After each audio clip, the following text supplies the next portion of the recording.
any longer.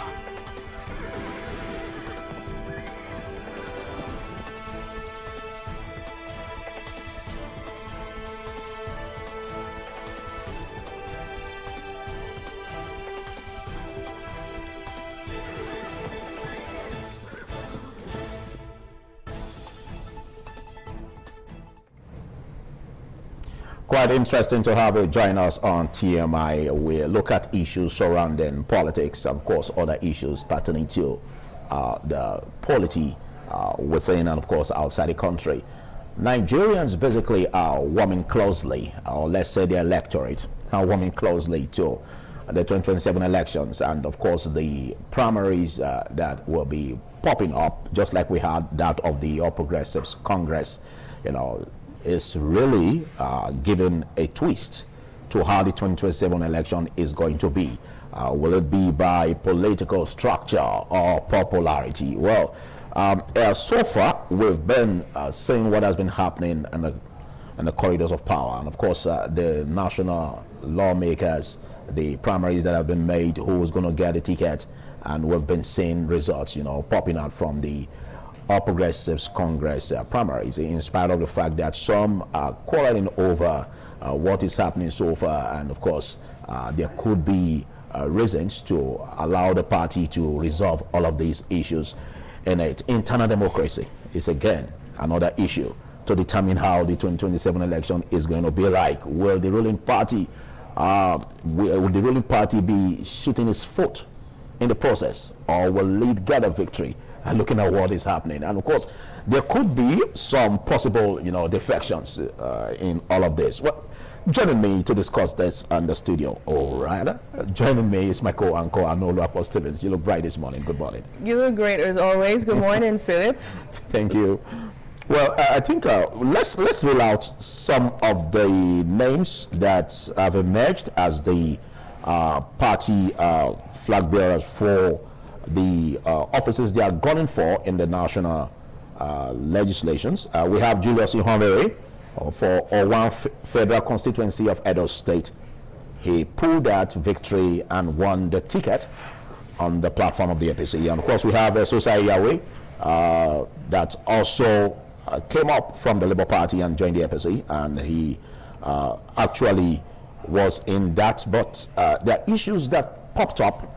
As a result of that, he was not able to, you know, clinch that alongside with Julius Ihonvere. Of course, we have Ned Nwoko of Delta State Senatorial District that couldn't pull through also, and it was Ifeanyi Okowa, the former Delta State governor, that pulled through. We have over 13 sitting lawmakers that were not able to pull through in the APC primaries. But again, what could that tell us? Could we say it's as a result of political structure or losing popularity? Well, the recent APC primaries ahead of the 2027 general election produced several dramatic moments, major events, and also controversies, some of which the former INEC rec and the person of Mike Egini was really vocal during the whole process of the Electoral Act 2026 signing. Before that, he was so process going to different sister stations, so vocal about it, saying even the persons running down to the APC, you might just not get what you want at the end of the day. And now some persons are saying that perhaps indeed he was a prophet, and he is a prophet that foresee all of the things that happen. And now some of the disgruntled members of the APC at this point cannot even defect to another political party due to the Electoral Act 2026 law that we have standing on ground now. The issue of consensus,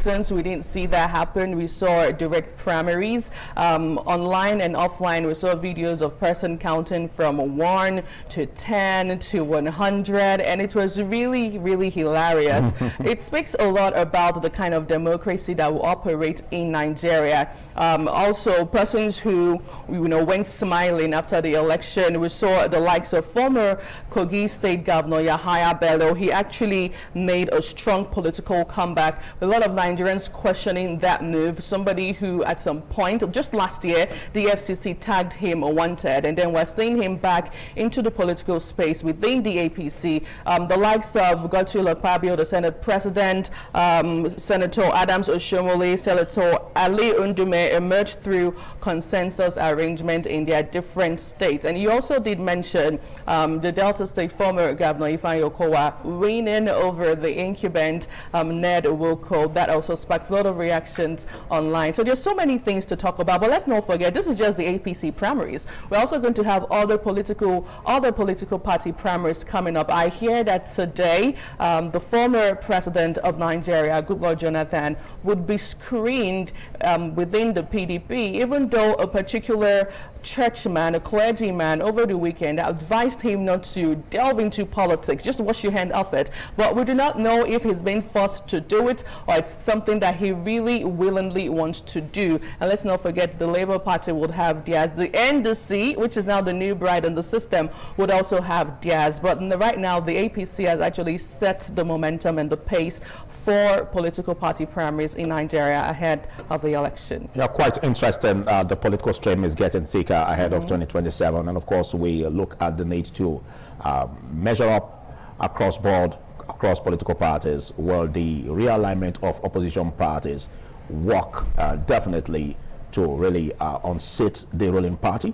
And again, the internal democracy that seems to be shaky in the ruling party, how will it pan out in 2027? Because we also look at the need to have some issues, you know, that are yet to be settled, most especially in Edo South, where you have controversies between the Ogbede Hama and, of course, that of Pastor Zageze Yamo's results, and how would that be settled?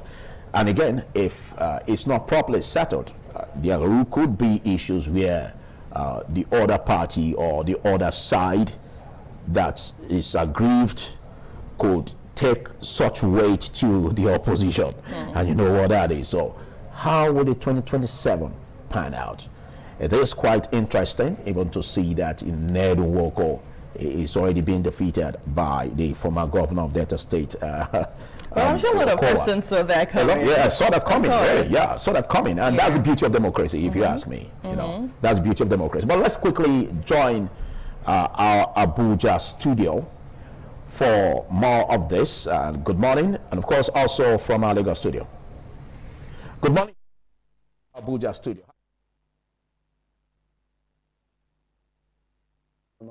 And also, just like some of the things you mentioned earlier, what also really has been quite interesting to me also has to do with what went down in Kogi State, where Yahaya Bello emerged as the candidate, despite the fact that he joined the APC committee set up to screen candidate right there. Also, we saw the incumbent governor who came out to also vote in his favor right there. But a whole lot of things to also look out for in the coming days as the parties across the country continue to coordinate their primaries right there, and also pick candidates ahead of the election right there that will be coming up probably early next year. But not only that, it's also the APC primaries has also generated a whole lot of interest across the stratosphere, especially online, with reaction trading. Some results that came out in some of the primaries conducted right there, and this is also a source of worry. But one notable thing for me has to do with the fact that some Labour Party members who won on the platform on Labour Party and decided to jump ship and to move to APC also lost the opportunity to return, and that's quite interesting. A lot of people have been talking about that on the line on social media, that probably they should have stayed put at Labour Party. But also with the brouhaha surrounding Labour Party, some people will be saying, why would they continue to stay when they are not sure whether the party will be on the ballot come 2027? These are some of the things that is also generating leverage. Some people have been saying that serves them right for the fact that they decided to jump ship and also abandon the party that gave them platform, and only for them not to be given the opportunity to return. In Abuja, it's also happened right there. You also have a member of the Labour Party who won on the platform of Labour Party, but unfortunately he jumped to APC and realized that he may not get the ticket. He has to jump ship again and link up with NDC. Hopefully he may be able to get the ticket. But this is really interesting. I'll tell you, the political ideology in Nigeria is something for so many people to study, because the way people move from one party to the other is something that must be studied, because I don't really understand what is happening right there. You start asking questions. What happens to the ideology of individuals? What happens to the ideology of parties? Why do people join a particular party if they don't believe in the ideology? These are some of the things we'll also be looking at from the Abuja Network studio right here.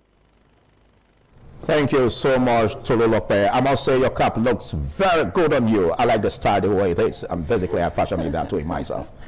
Well, but you said something so great, and actually it slipped my mind, most especially when we see those who rode on the back of Peter Obi and the Labour Party. And then their plan was that, or their mindset was that when I cross over to the ruling party, that's my opinion anyways.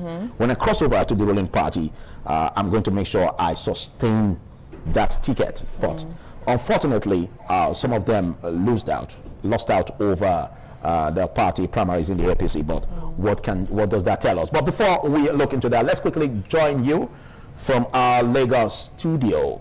Good morning. Good morning, Philip. Let's get to see what is on your plate. Good morning, and of course, Philip, if you have anything to say as regards what is on the front burner. Oh yes, talking about the APC primaries that just got concluded.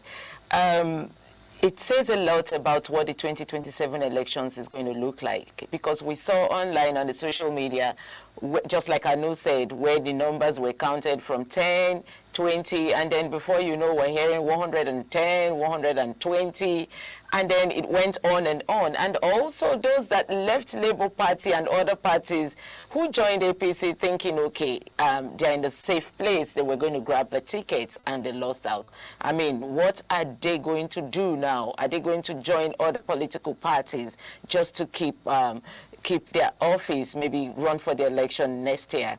And then again, the funniest part is the one coming from Delta State, where we had Pai Okowa winning Ned Nwoko, who has always been an APC member. Don't forget, Ned just left PDP to join APC about a year ago, and now he's grabbing the ticket.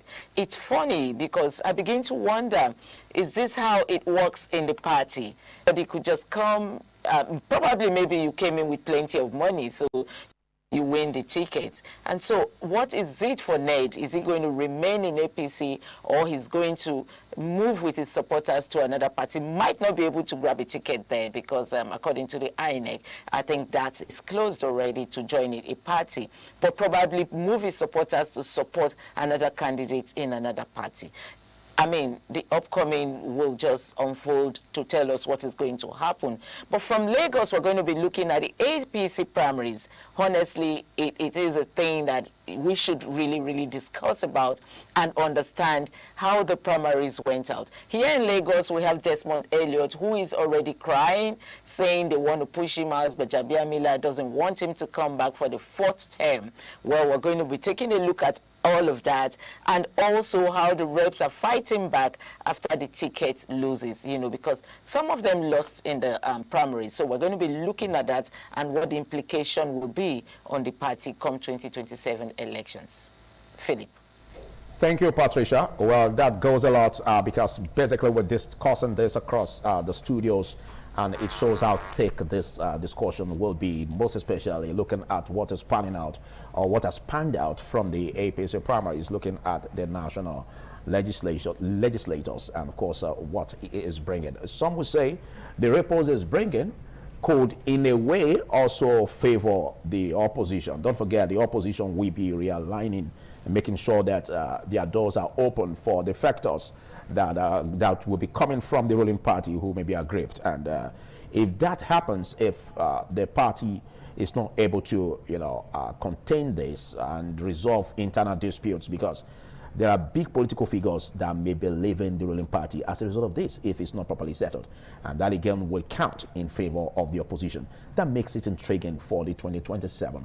And of course, looking at what we are having already, it only shows that some factors played out in those primaries. We can't tell if popularity played out, because we can also quickly say that the incumbency factor of those sitting lawmakers couldn't retain their seats.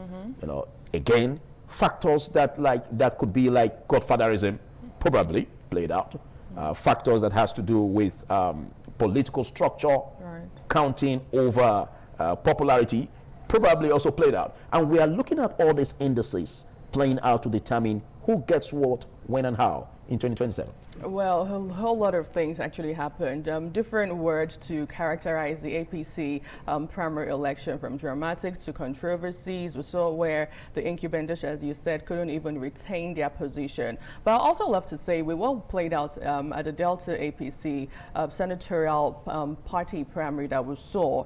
A case of Ned Wilko. Remember that he was in the PDP before he won that seat in the PDP, before he moved down to the APC. And also, Ifeanyi Okowa, former governor of Delta State, was in the PDP before he moved down to the APC. And let's not also forget that Ede Dafenone also won over Omar Agege, who has been in the APC for as long as we can remember. So many things actually to talk about.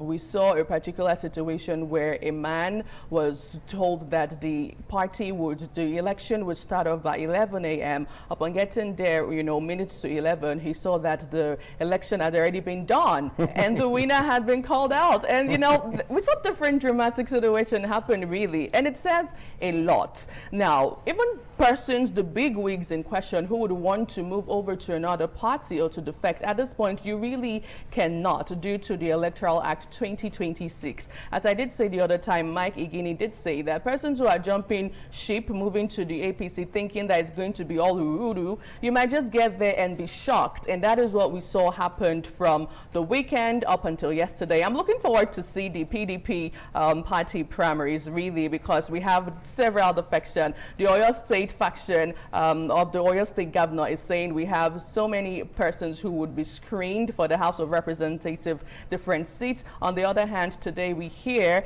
that the PDP is set to screen the former president of Nigeria, Goodluck Jonathan. So we're looking forward to everything as it unravels. And also, we also talked about the number of persons who came out immersed to vote. Yes, hopefully we'll see that happen in the 2027 general election. Of course, if you ask me, like what you said earlier concerning the Electoral Act 2026, but don't forget that that applies to the actors. And again, you can't stop members by that act, because members will basically want to pull.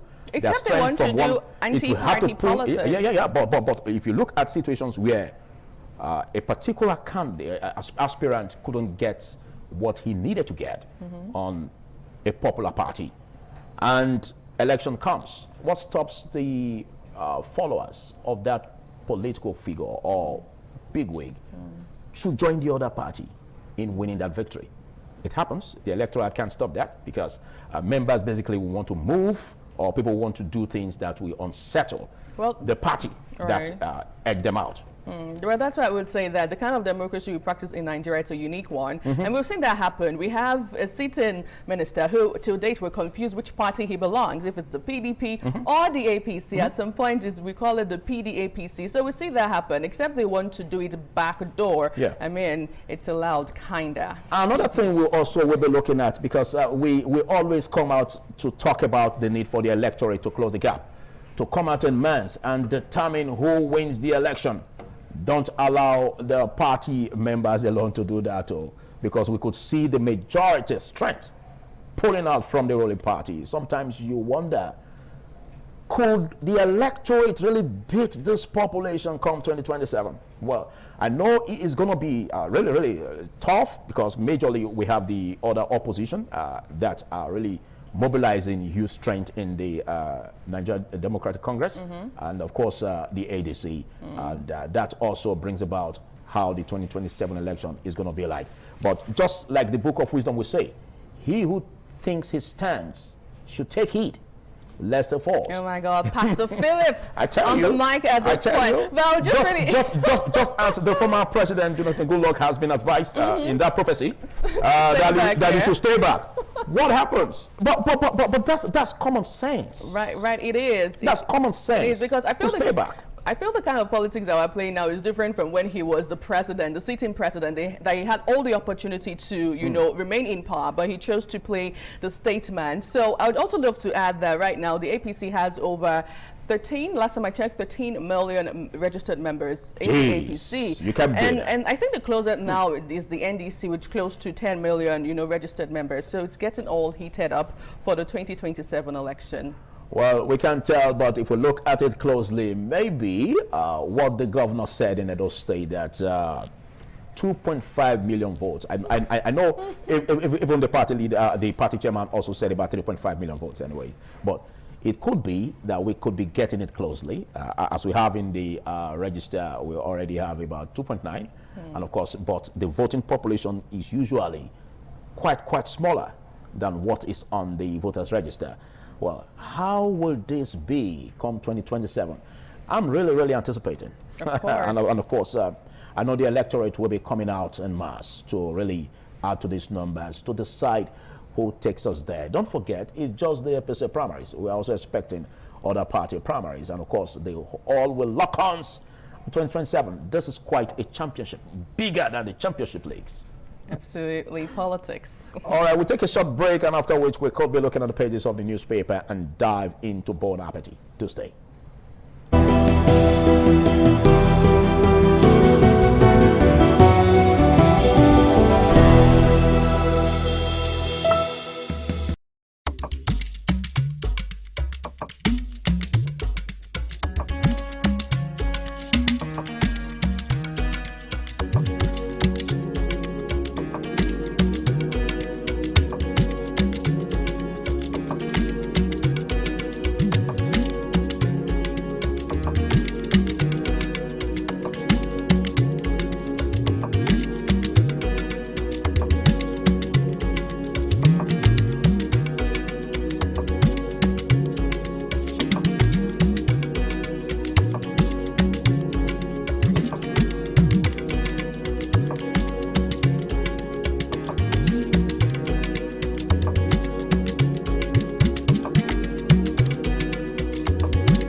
Thank you very much for joining us on the program, Healthy Living. What is the kidney? The kidney is an excretory organ in the body, which is for metabolism. Tuberculosis affects many organs in the body, but the common ones it usually affects is the lungs. Epilepsy is a neurological problem. Okay. It is an injury in the brain, which causes someone to begin to convulse, to go into fits. It is curable, but the cure is a long-term thing. If you eat well and avoid those risk factors that will make your immunity to be down, then the risk of contracting tuberculosis will be reduced. If you're healthy, then you're wealthy.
Well, let's go dive in on the pages of the newspaper, and our first point of call will be the Nation's newspaper.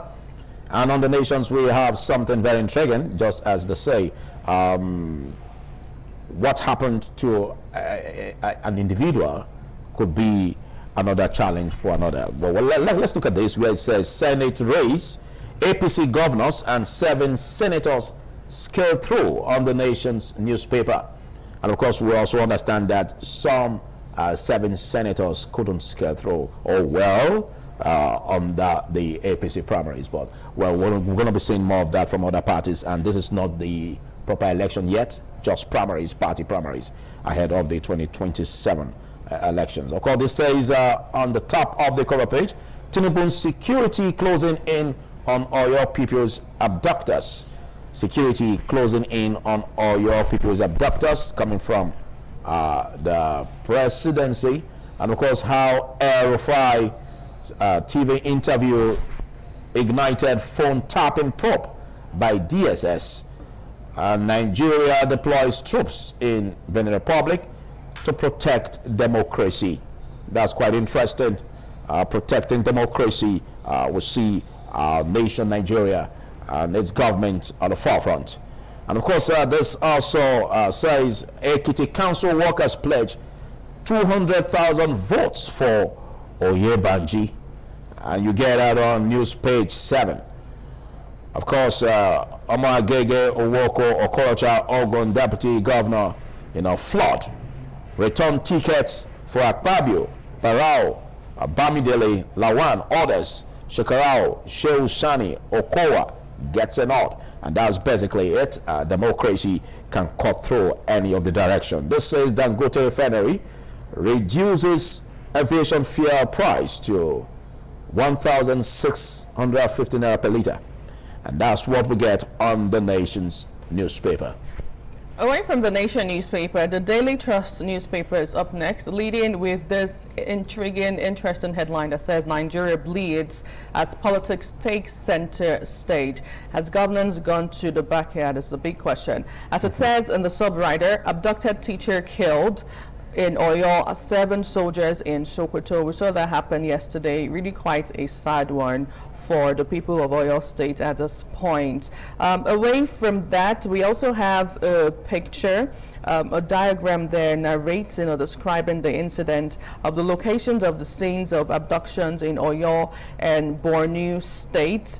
Do well to pick up a copy of the Daily Trust to see it clearly. Now, away from that, over the picture we have there, it says APC Senate primaries, Rochas, Ned Woko lose, Akpabio 4 governors win, on page 5 and 4.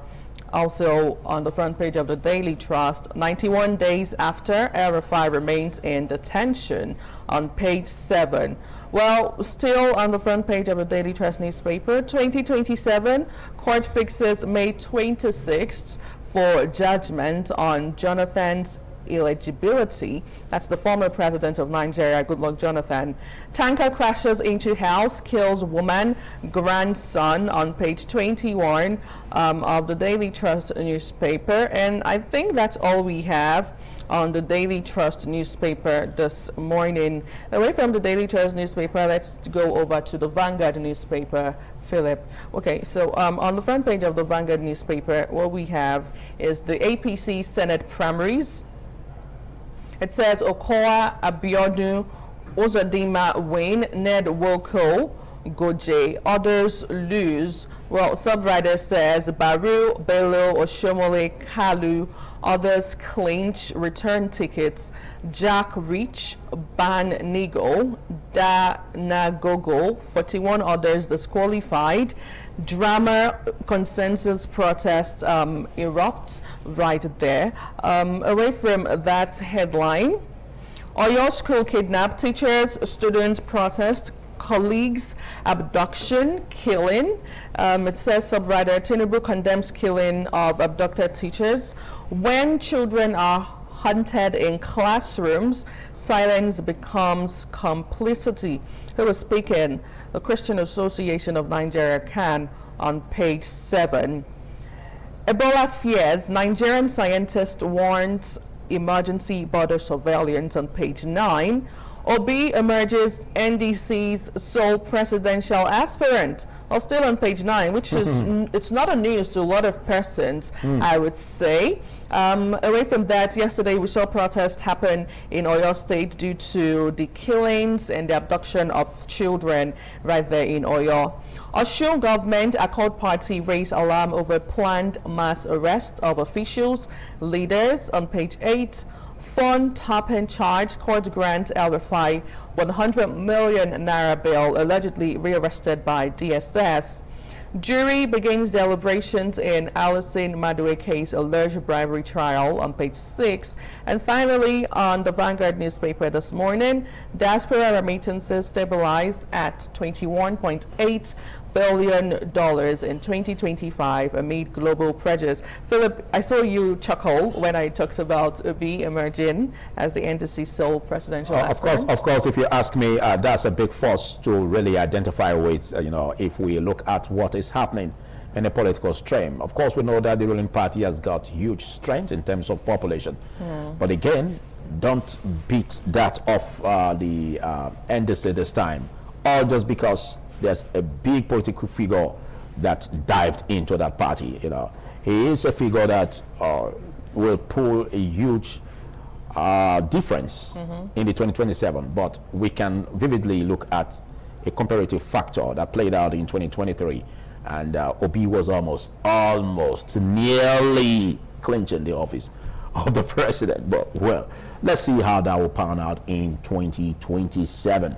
There are intrigues in 2027, and how is the strength of the party which he joined, how can they pull closely to it? Don't forget the ADC also pulling a huge figure. But again, that's where we were talking about the Ibadan declaration. If only the political parties can just come together in one synergy, against the ruling party, that could make it more competitive. But again, let's see how it goes. We take a short break, and then we're going to be looking at the discussions proper, where we look at countdown to 2027, and of course the tensions that generated in the APC primaries, and how to look at it with the microscopic eyes on the 2027, how it's going to look like. So we'll take a short break, and then we'll do that. Do stay.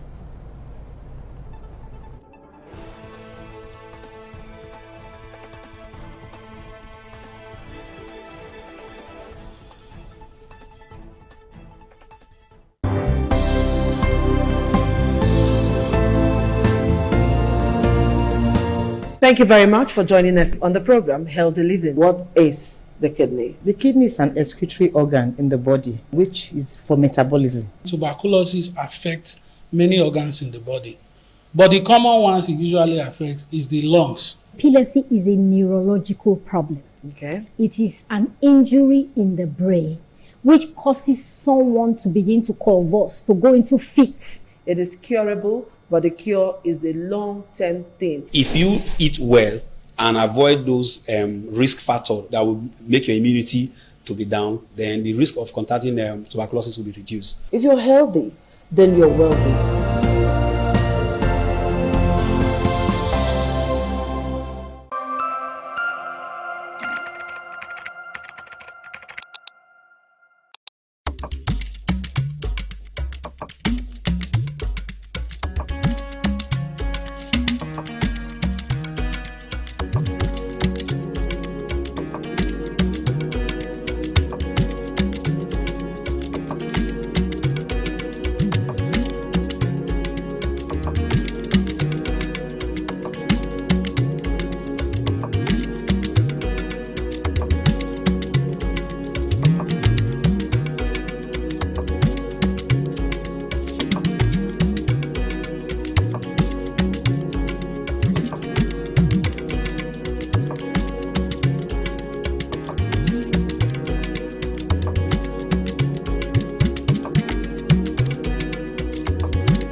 ITV, certainly the best.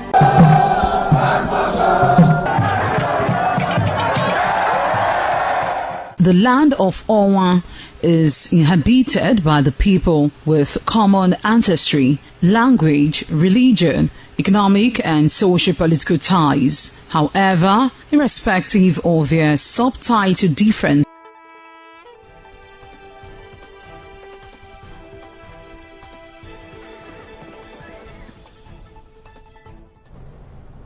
of course, countdown to 2027 APC ticket tension and party's cohesion is what we are looking at today, looking at what could be panning out for 2027 election. And of course, joining me in the studio, I have a legal practitioner, Emmanuel Obakpolo. Thank you for being here, Emmanuel. Pretty good morning, Philip. Pretty good morning to Nigerians.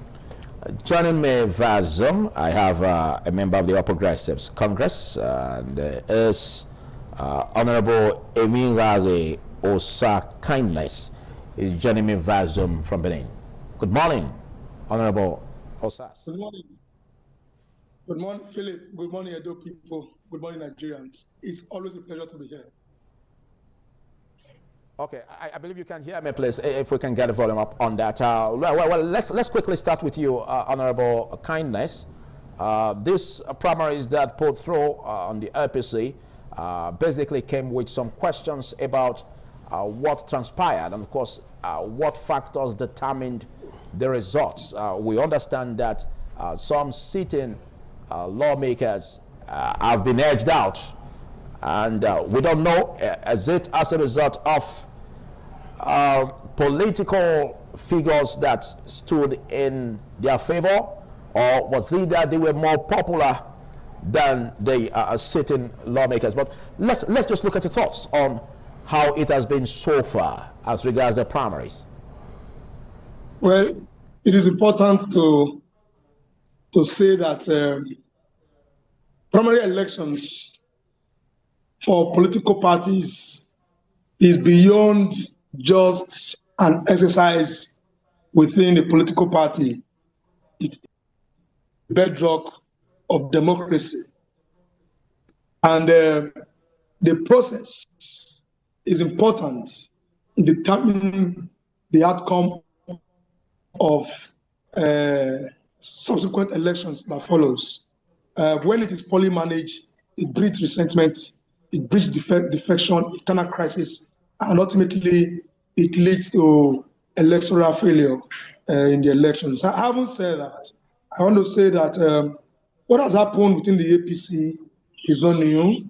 You see some big names losing out in the elections. You see some new persons coming in. Of course, that is the beauty of democracy.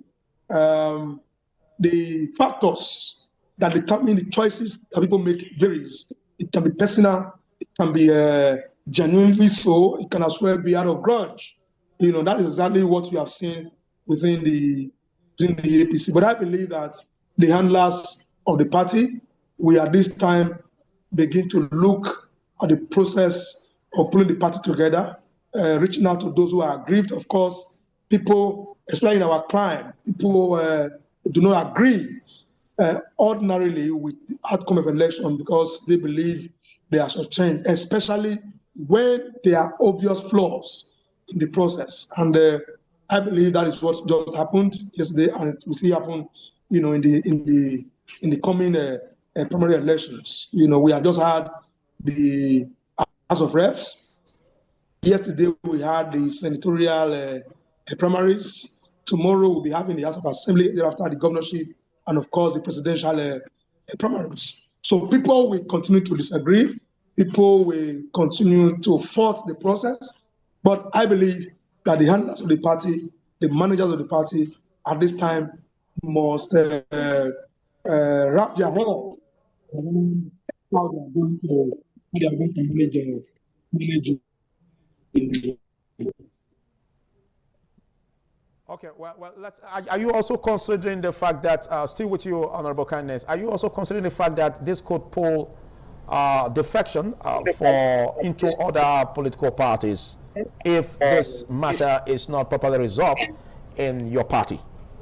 Because some are already aggrieved, and of course we also have the issue of the Edo South Senatorial District, where we also have controversies brewing over who really won that primary between former, representative, Honorable Ogbede Hama, and of course that of the former, governorship candidate, Pastor Osagie Ezeyamu.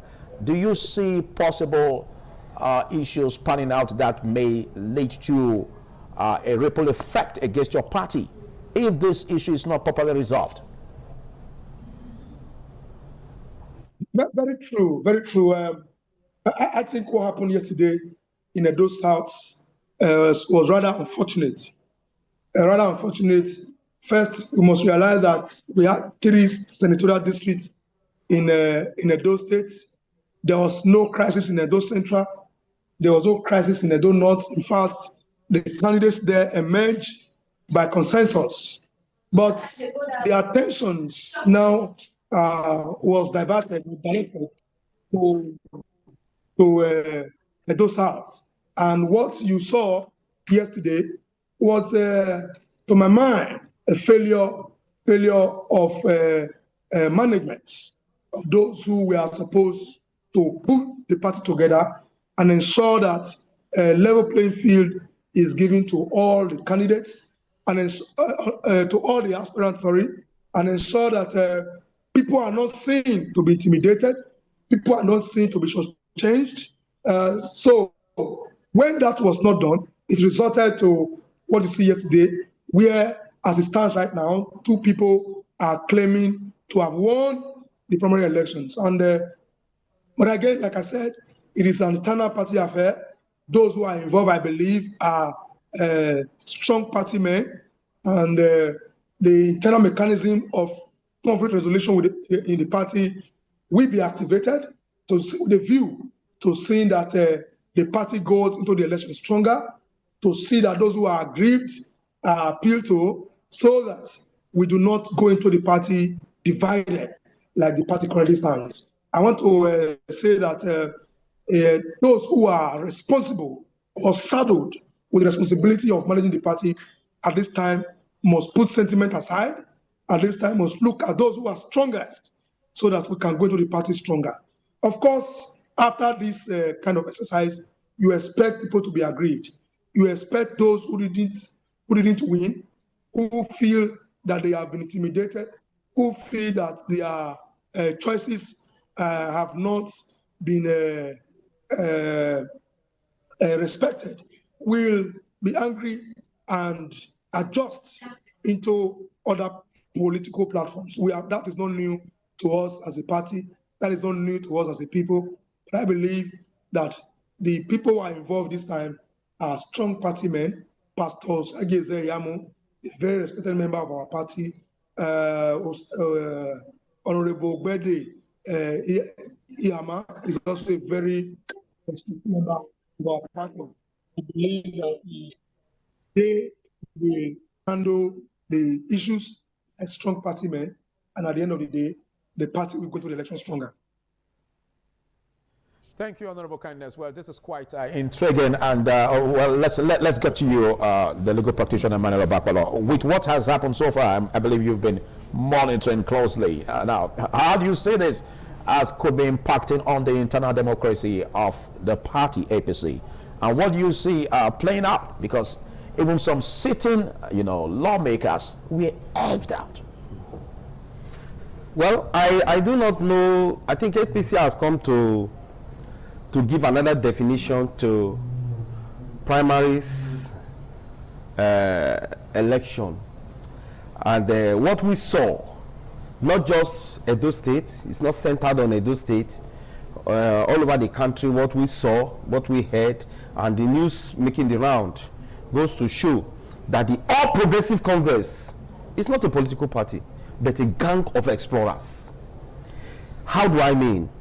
Now, we've seen those who thought that the magnetic identification with the All Progressive Congress, wherein they recited the lullaby titled "On Your Mandate We Shall Stand," would have been an express ticket for them to become or to get a returning ticket to probably the National Assembly or the State House of Assembly, or to become governors, or even a local government chairman, as the case may be.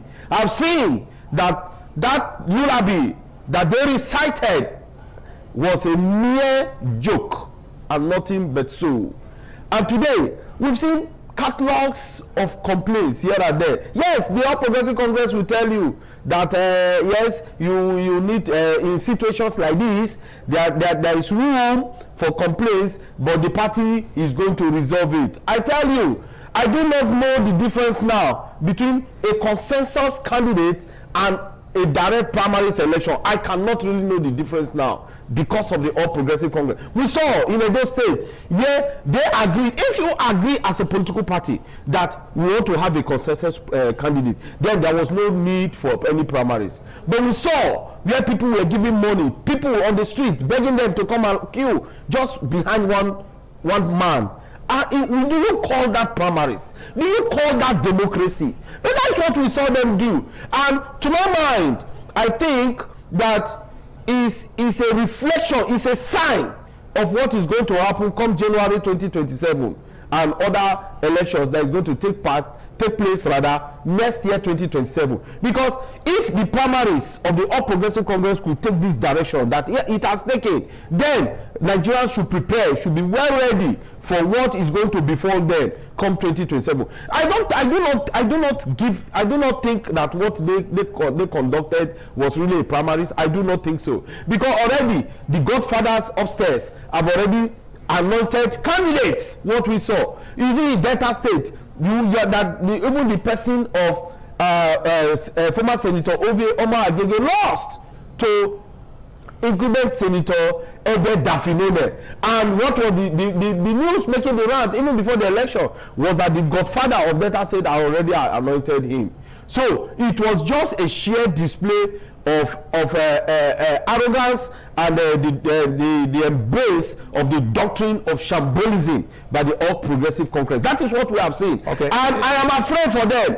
If they think that the way they assembled all those men before, during the elections is what they are still going to have. Because I saw the man called Senator Neda Imaswe complaining. I said, look at you. You rode on the shoulders of Peter Obi and became a senator. But along the line, you choose to romance with the political gods of the All Progressive Congress. Why should you be complaining? I think I am happier with what has happened to him. Let him learn his lessons if he can, because the saying goes, if something happened to you, forget what happened, then learn a lesson. So the political godfathers have determined his political fate, and that is the position just now. So we are going to see more in the state, in Oyo, Oshu, even in Lagos State. I saw a young man, Desmond Elliott, shouting, oh, they want to do me this, they want to rig me out. I said, look at this man, you are going for the 4th or the 5th time. Do you want to be there forever? And today you are shouting, you, the same man who once upon a time was telling the youth that the youth are lazy. So because you are very strong, that was why you were succeeding all this while. Okay. But just now he's a lazy man. I think you've said a lot, but I think there are two issues I want to raise. You still have the floor. When you made mention of the fact that, in summary, what you meant was that there was no genuine grassroots participation in the APC primary, that brought about the emergence of the ticket holders. And of course, you also made mention of Neda Imaswe and saying that you are happy over that. But again, I don't know. I want you to readdress that issue, because should you be happy over one's misfortune? And again, what do you think counted? Because when you said they were just going about in the street and picking people to vote, were these not members of the All Progressive Congress? They are not members of the All Progressive Congress. Every Tom, Dick, and Harry were assembled to ensure the anointed candidate or the consensus candidate, like they claim, must emerge. And I saw Neda complaining bitterly that even before, in his ward, he had an arrangement for him to meet with the executives or members of his ward. That few hours later, that the drama changed. Even when he was ready to go and see them, they told him that it was not necessary. In quotes now. And how would, if a man, a serving senator, say, I want to meet with members of my ward. I want to meet the executive of my ward, the parties, my political party ward members. I want to meet with them. And the people are not telling you that it is not necessary. That call this, call A, call B, call X, Y, Z to see if there will be an approval for you to meet with us. What does that suggest? It suggests that there was nothing like primaries. It suggests that there was an anointed candidate already. But again, you said that you are happy over the yes, I'm happy. Why did you say that? Was he not formidable in terms of coming up strong? Why he represented the senatorial district? Look, Philip, I think in this dispensation that what the politicians ought to be building now is political socialization and political culture. But we don't have any. It's not when you ride on a particular platform and succeed. Thereafter, you just decamp to another platform and anticipate that as it was in the beginning, so shall it be in the end. Okay. No. So my conclusion was that I said that the saying goes, when something happens to you, forget that thing, but learn a lesson. And I think he should be learning his lessons now. Well, I believe you heard what Emmanuel Obakpolo said, Honorable Osas, kindness, and that brings us to question what really transpired, because while we're having the opening on today's broadcast, we really admire the beat, the strength, the population strength of your party members. Again, we are beginning to check with the microscopic eyes if really these were really strictly members, or were they brought in, were they bought over from the other crowd that seem not to be members of your party. I want you to tackle what Emmanuel Obakpolo said. Man in the studio, I like his energy, but you see, we are not living in Banana Republic. The APC is an organization that is guided by rule, not just its own internal rule, by way of guidelines that governs the management of the elections. We are also guided by the Electoral Act. And just now, the Electoral Act captured only two processes of election, which is either consensus or a primary elections. And the guidelines also say that where a consensus arrangement fails, all candidates all aspirants will go into the field and contest. And the process of contestation is also defined, which includes campaign. Aspirants are allowed, given free hands, to campaign among party members. Don't forget that the direct primaries mode of election captures every card-carrying members of the party. If that is so, it means that on the day of election, aspirants haven't campaigned within the political party, there will be accreditation. That process of accreditation is where you define those who are current members of the party, those who are eligible to vote in the primaries. So the question is, yesterday's election, were these principles or this rule followed stricto sensu? That is the question. If it was not followed, it means that that election of yesterday cannot survive any legal test, or if you like, any legal scrutiny, because it may have fallen short of the process that is defined by law. But like I said, the APC is an organized organization. It is an organization that is guided by not just its own rule, but the laws of the land. And I'm sure that all that has been considered yesterday before those processes or the outcome of yesterday was announced. But like I said, what happened in Edo South particularly is an unfortunate one. The handlers of the party didn't dot the I's properly, didn't cross the T's properly, and that is why you see that Yesterday, 2 candidates has emerged in Edo South Senatorial District. It is unfortunate. It is an avoidable situation, but we will not leave it for those who are saddled with the responsibility to manage the situation using internal conflict resolution mechanisms. Well, thank you very much, Honorable Kindness. We will be taking a short break, after which we continue on this. Do stay.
Thank you for joining us still this morning on ITV, and of course the APC ticket tension and the challenge of party cohesion is what we're about. And before the break, we were really having it hard in terms of what has transpired so far in the APC primaries, and we have that of the Edo South Senatorial District that had the controversy being spewed out on Ogbede Hama, and of course that of Pastor Sageze Yamu.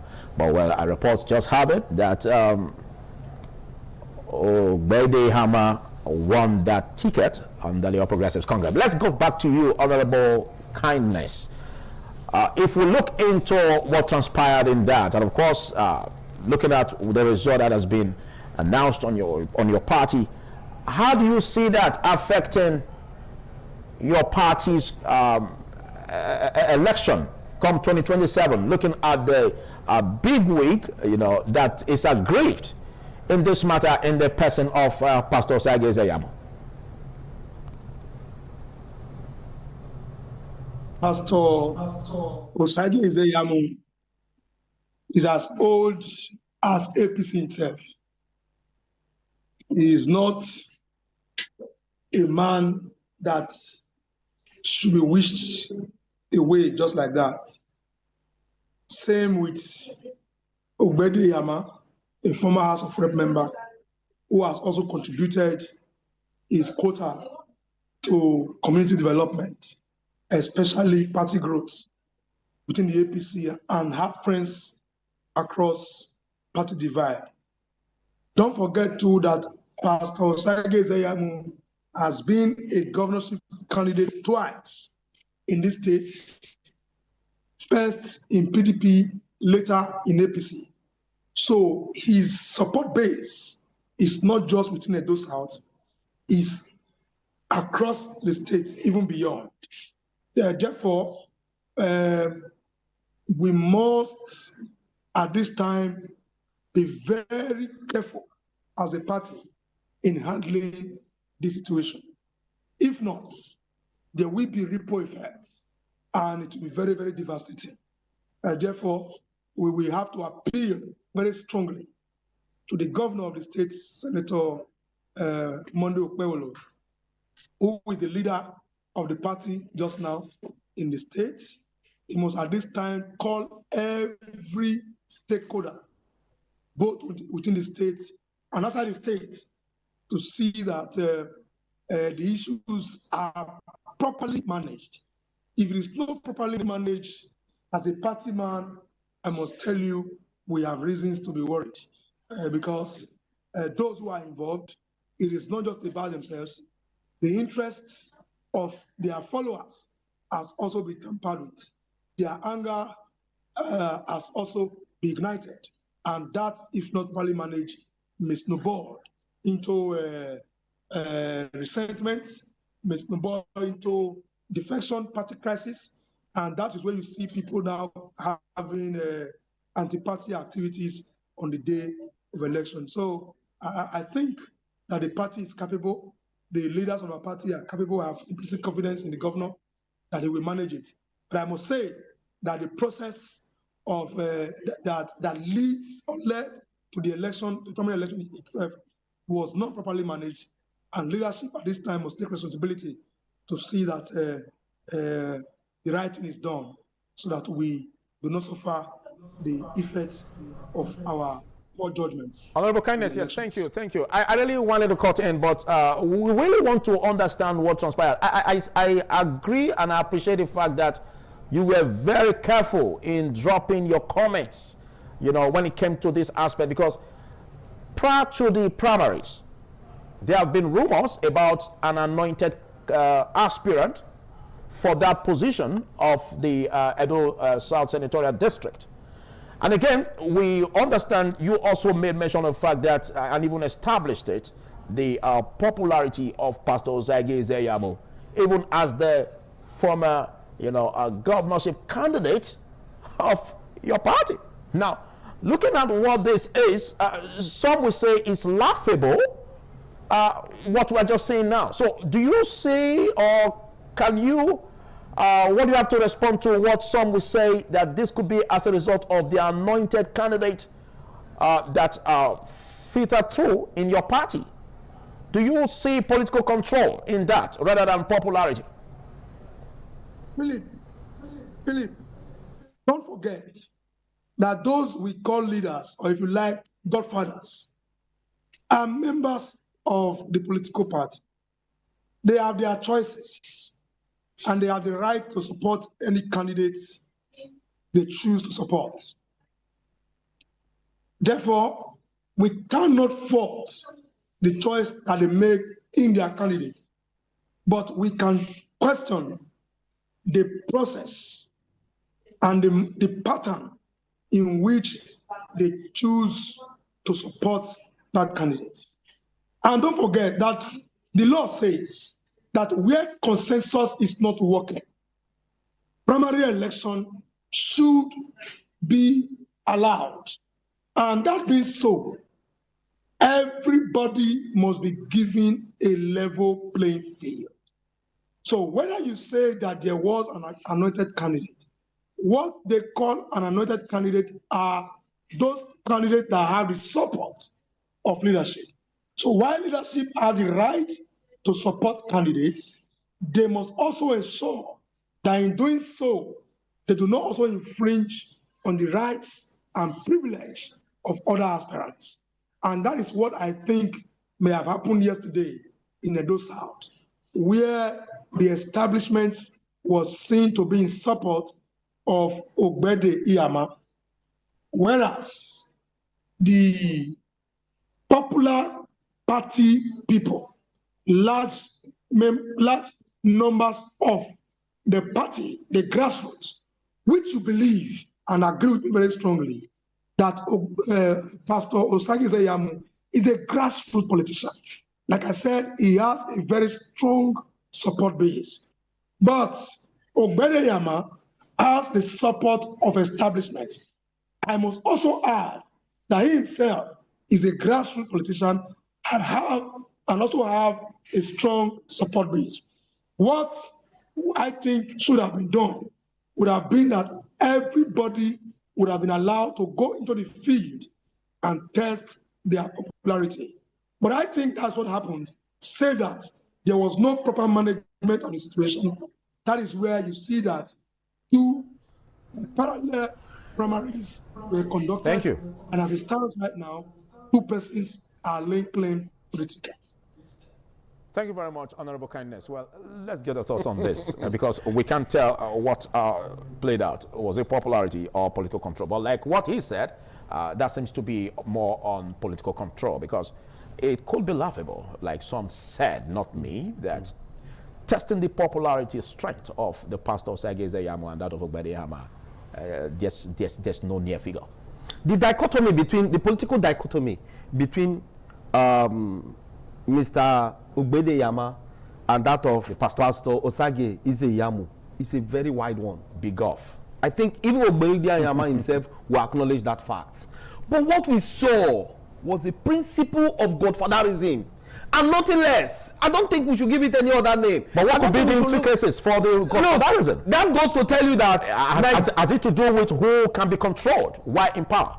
That is just it. And what it goes to show that what the All Progressive Congress has displayed is that there's nothing like democracy. I did say on this platform some time ago that Nigeria is not practicing democracy, but a civil rule. And a civil rule that has the flavor of totalitarianism.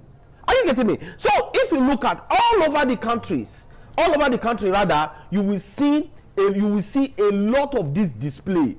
And that is why even in Cross River State, for instance, fortnight to these primaries, the former governor of Cross River State, Professor Ben Ayade, came on air and started crying like a weeping baby, wherein he claimed that the president of the Federal Republic of Nigeria, Asiwaju Bola Ahmed Tinubu, told him to step down. Do you call that democracy? Why not give all the parties a level playing ground? Yeah. If you know you have a consensus candidate, then what is the need for going for attempting a primary or primaries, as the case may be? That is a flagrant deception. And that's what we are saying, that the All Progressive Congress, to my mind and my opinion, and I'm entitled to it, is not a political party, but a gang of explorers. And we have seen them explore Nigeria, and they've put Nigeria and Nigerians in the plight we find ourselves just now. So it is really terrible to see how they have gone with their so-called primaries. And that is why I did say that Nigeria should anticipate a stiffer situation come 2027. Because if in their primaries they could act in this form and manner, then what do we expect them? And what is more to say, if we find ourselves in this kind of situation where they now target primary, they now target consensus candidate, we cannot even differentiate just now. I have lost the meaning of consensus candidate and primaries or direct primaries like they call it. So I for one, I'm not confused. I'm in a state of huga muga, wherein I try to know whether or not they had a consensus candidate or they had the direct primaries as they claim. Okay. So all over the country, we've seen that manifest, and I fear for Nigerians. I fear for the country called Nigeria for the forthcoming elections, because if they toe this line, then there is going to be a very terrible situation. Okay. And we don't pray for that to happen. So they should sit down and begin to see. I predicted that latest by September 2026, there is going to be an implosion in the All Progressive Congress, and I stand by that. There is going to be an implosion. All these gimmicks they are talking about, oh, we are going to see how we are going to manage the situation, they cannot manage it. That's why the likes of Senator Neda Imaswe, who thought by the mere recitation of the Lulabi, call your mandate we shall stand, the mandate has now collapsed, even on his palm. So we are going to see a situation where we're going to filter the boys from the men. But are we not supposed to look at what the performance of such sitting lawmakers? Shouldn't that have been what should have been a guide on how to, choose this in terms of getting the round pegs in round holes and square pegs in square holes? But again, leaving that aside, let's look at 2027. And of course, with what just transpired now, what do you see as a lesson that the opposition parties can learn from what just happened in the primaries of the APC? The opposition parties, they have their own, particularly the African Democratic Party. Yesterday, yes, if my memory judges me correctly, yesterday we saw an angry Mr. Rotimi Amechi leaving the house of David Mark, wherein he was told to step down for Alhaji Atiku Abubakar. We saw him angrily left the house. The man even forgot, and he drove himself. He forgot that he had a driver. He got to that extent. So you will not see that this gang of men, this gang of explorers, as I choose to call them, are only egocentric. It is what they stand to benefit, what they stand to get, that they are after. They are not after Nigerians. And I weep for the opposition parties. And the reason is because they have not been able to take advantage of some of the defects and lousities and power play we've seen in the ruling All Progressive Congress, to see how they can correct themselves and go on a path of how they can bring a viable candidate, a sellable candidate, a candidate that the people of Nigeria would want them to bring, so that the people of Nigeria would vote for him or her. Instead, they are here dilly-dallying. They are here looking for what they stand to benefit. So if the opposition party there is already crack in the wall, then the wall gecko will slip into it, not even the lizard. So we are going to have a situation where just now, I do not think just now that the opposition parties are indeed ready for these elections, particularly the African Democratic Parties Congress, because we are beginning to see cracks all over here and there. Okay. So it's a terrible situation. Okay. I feel for Nigerians. I feel for myself that we find ourselves in this kind of situation. However, that is what the All Progressive Congress will enjoy most. Honorable Osa Kindness, you are a very fine politician and very objective to the core. And of course, your beauty analysis have gone a long way, to look into how beautiful your heart is towards making sure that your party succeeds, and of course Nigerian democracy. But again, what he said concerning the implosion of your party, if all of these aren't checked, because you also made mention of the fact that there could be danger, if they are not properly tackled.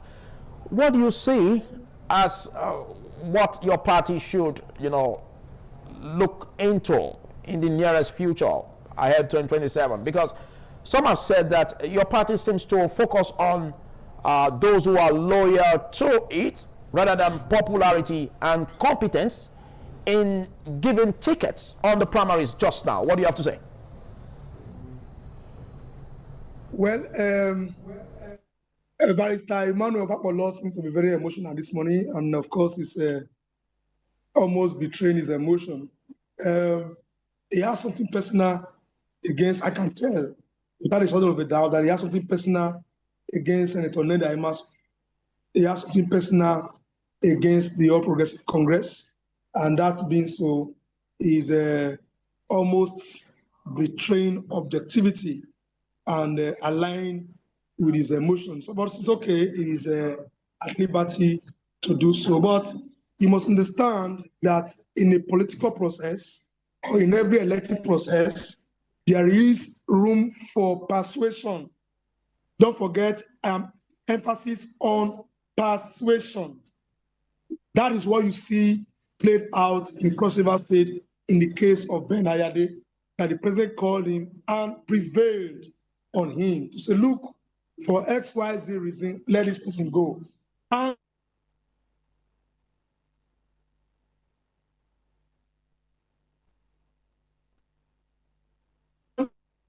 for the loss of audio in that, as much as we're able to restore connectivity, we will be joining Honorable Kindness. But, well, let's move to what transpired. And, of course, looking at the 2027, we understand the fact that there's need for the electorate to come out en masse.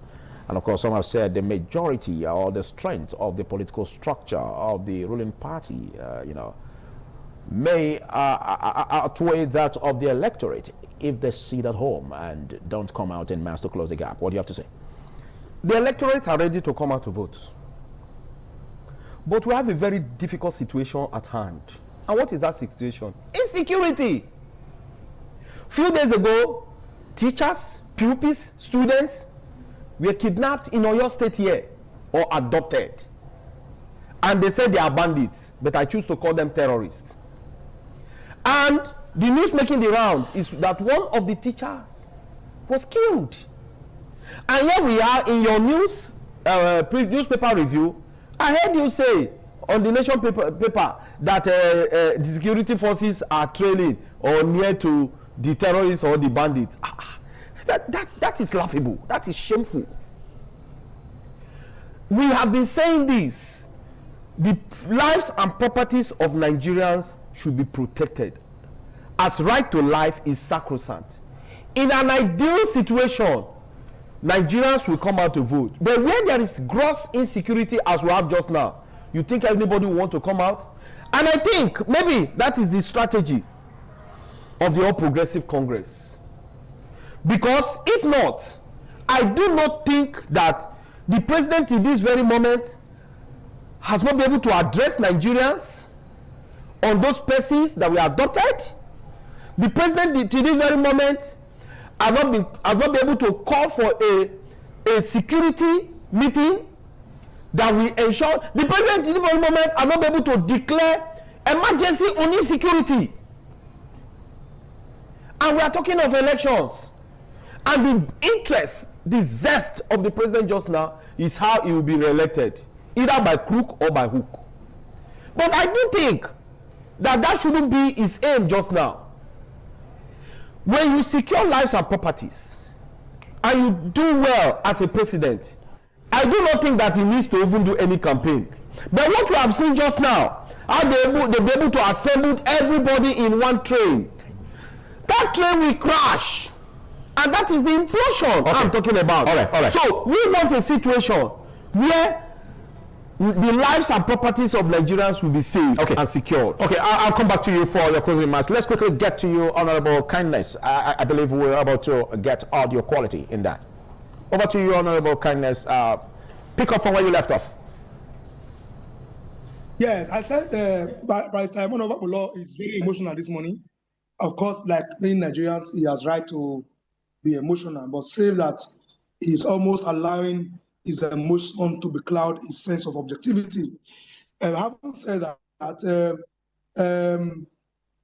I was saying that in every political contestation, or in every contestation, whether in political party or in the Nigerian Bar Association where he belongs, persuasion is part of the process.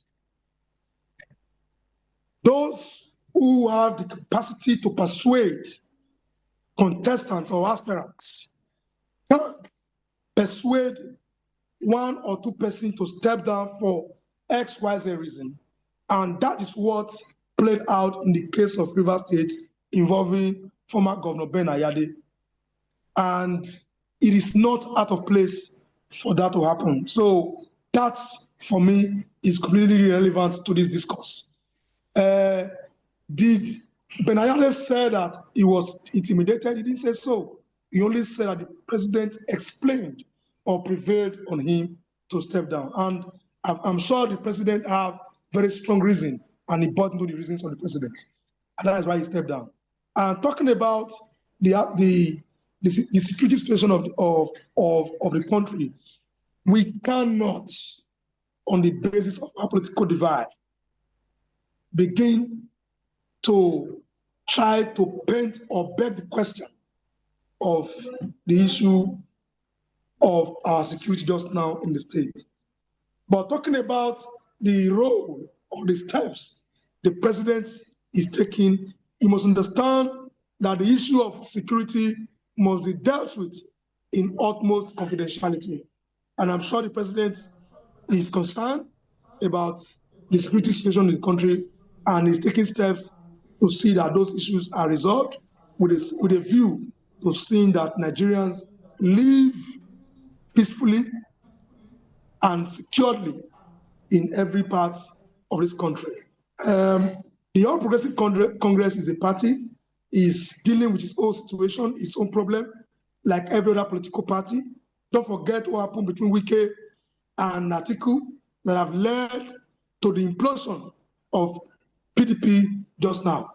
And I'm sure the All Progressive Congress, being an organized political party, should take lessons from what happened to the PDP and ensure that it will not repeat the failures or the problem that led to the implosion of PDP. And that, I'm sure they are currently doing by putting together all the conflict resolution apparatchik with a view to see that every aggrieved person is spoken to, appealed to.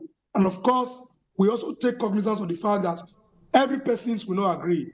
Some persons would like to play a smaller role, but I'm sure too all that will be dealt with. And at the end of the day, All Progressive Congress will come out stronger and go to the election stronger than they are today. Well, you still have the floor, Honorable Osa Gaines. Let's look at your objectivity, which you've always, alluded on this show. But we are looking at a better Nigeria. And I understand the fact that you are not really proud of what is going on in terms of tackling insecurity by the grip of your party, in power. And of course, some have said that the president is still dragging in terms of fulfilling his promises, that he made to Nigerians in some sectors, like the power sector, like or other sectors, mostly that of insecurity. Do you appreciate the fact that if there could be a positive realignment of the opposition against your party, that your party wouldn't stand a chance to win the election come 2027? Philip, like every Nigerian, I'm worried about the security situation of Nigeria today. I'm worried that the people of Ekpoma cannot sleep with their two eyes closed. I'm worried that the people in Anagbete cannot go to their farms without fear of being kidnapped. I'm worried that the people of Ovia Northeast cannot go to their farm without the fear of being dealt with or kidnapped by either local criminals or Fulani Esme, as to put it. I am worried that the situation of Nigeria has not improved in recent time. But I am confident that the right steps are being taken by the president to see that these issues are dealt with. Is it yet Uhuru for Nigeria? The answer is no. Are we already where we ought to be? The answer is no. So you see that why we have a lot to deal with. We must also commend the role Mr. President is taking to see that these issues are resolved. Talking about the opposition, I have not seen, I am in Nigeria. I am first in Nigeria. I am an Adolite before I am a member of All Progressive Congress. As a member of All Progressive Congress, I do not have another market that I get things. I do not have a special filling station where I get fuel. Therefore, while I speak in defense of the party, I must first of all understand that I want a Nigeria that works for us. I want a Nigeria that I'll be proud to bequeath to my children. I'll be proud to have a Nigeria that I can tell my children that I was part of the process of building. But today, I have not seen a serious opposition that has something more beautiful for Nigerians. What I see in the opposition are a conglomeration of people who just want to grab power by all means. For example, Philip, tell me, Emmanuel, tell me, what is the agenda of the NDC just now? What is the agenda of the ADC right now? What is their manifesto for Nigeria? What are they going to do differently other than come to say that they want to oust President Tinubu? If you are ousting President Tinubu in 2027, what plans do you have for Nigeria? If you can define those plans, what is the process of bringing those plans out for Nigerians? None of them has been able to tell us. All they say is that they want to remove Tinubu, they want to oust APC without a better plan for Nigeria. So I think that the All Progressive Congress, the APC just now, led by President Tinubu, has set the ball rolling. They are taking difficult decisions that is currently affecting Nigerians, that we snowball or bet a better Nigerian that works for us. And that's why I think that the APC just now is a party that we must all support come 2027. Thank you very much, Honorable Kindness Osas. We'll take a short break to stay.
ITV, certainly the best.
ITV, certainly the best.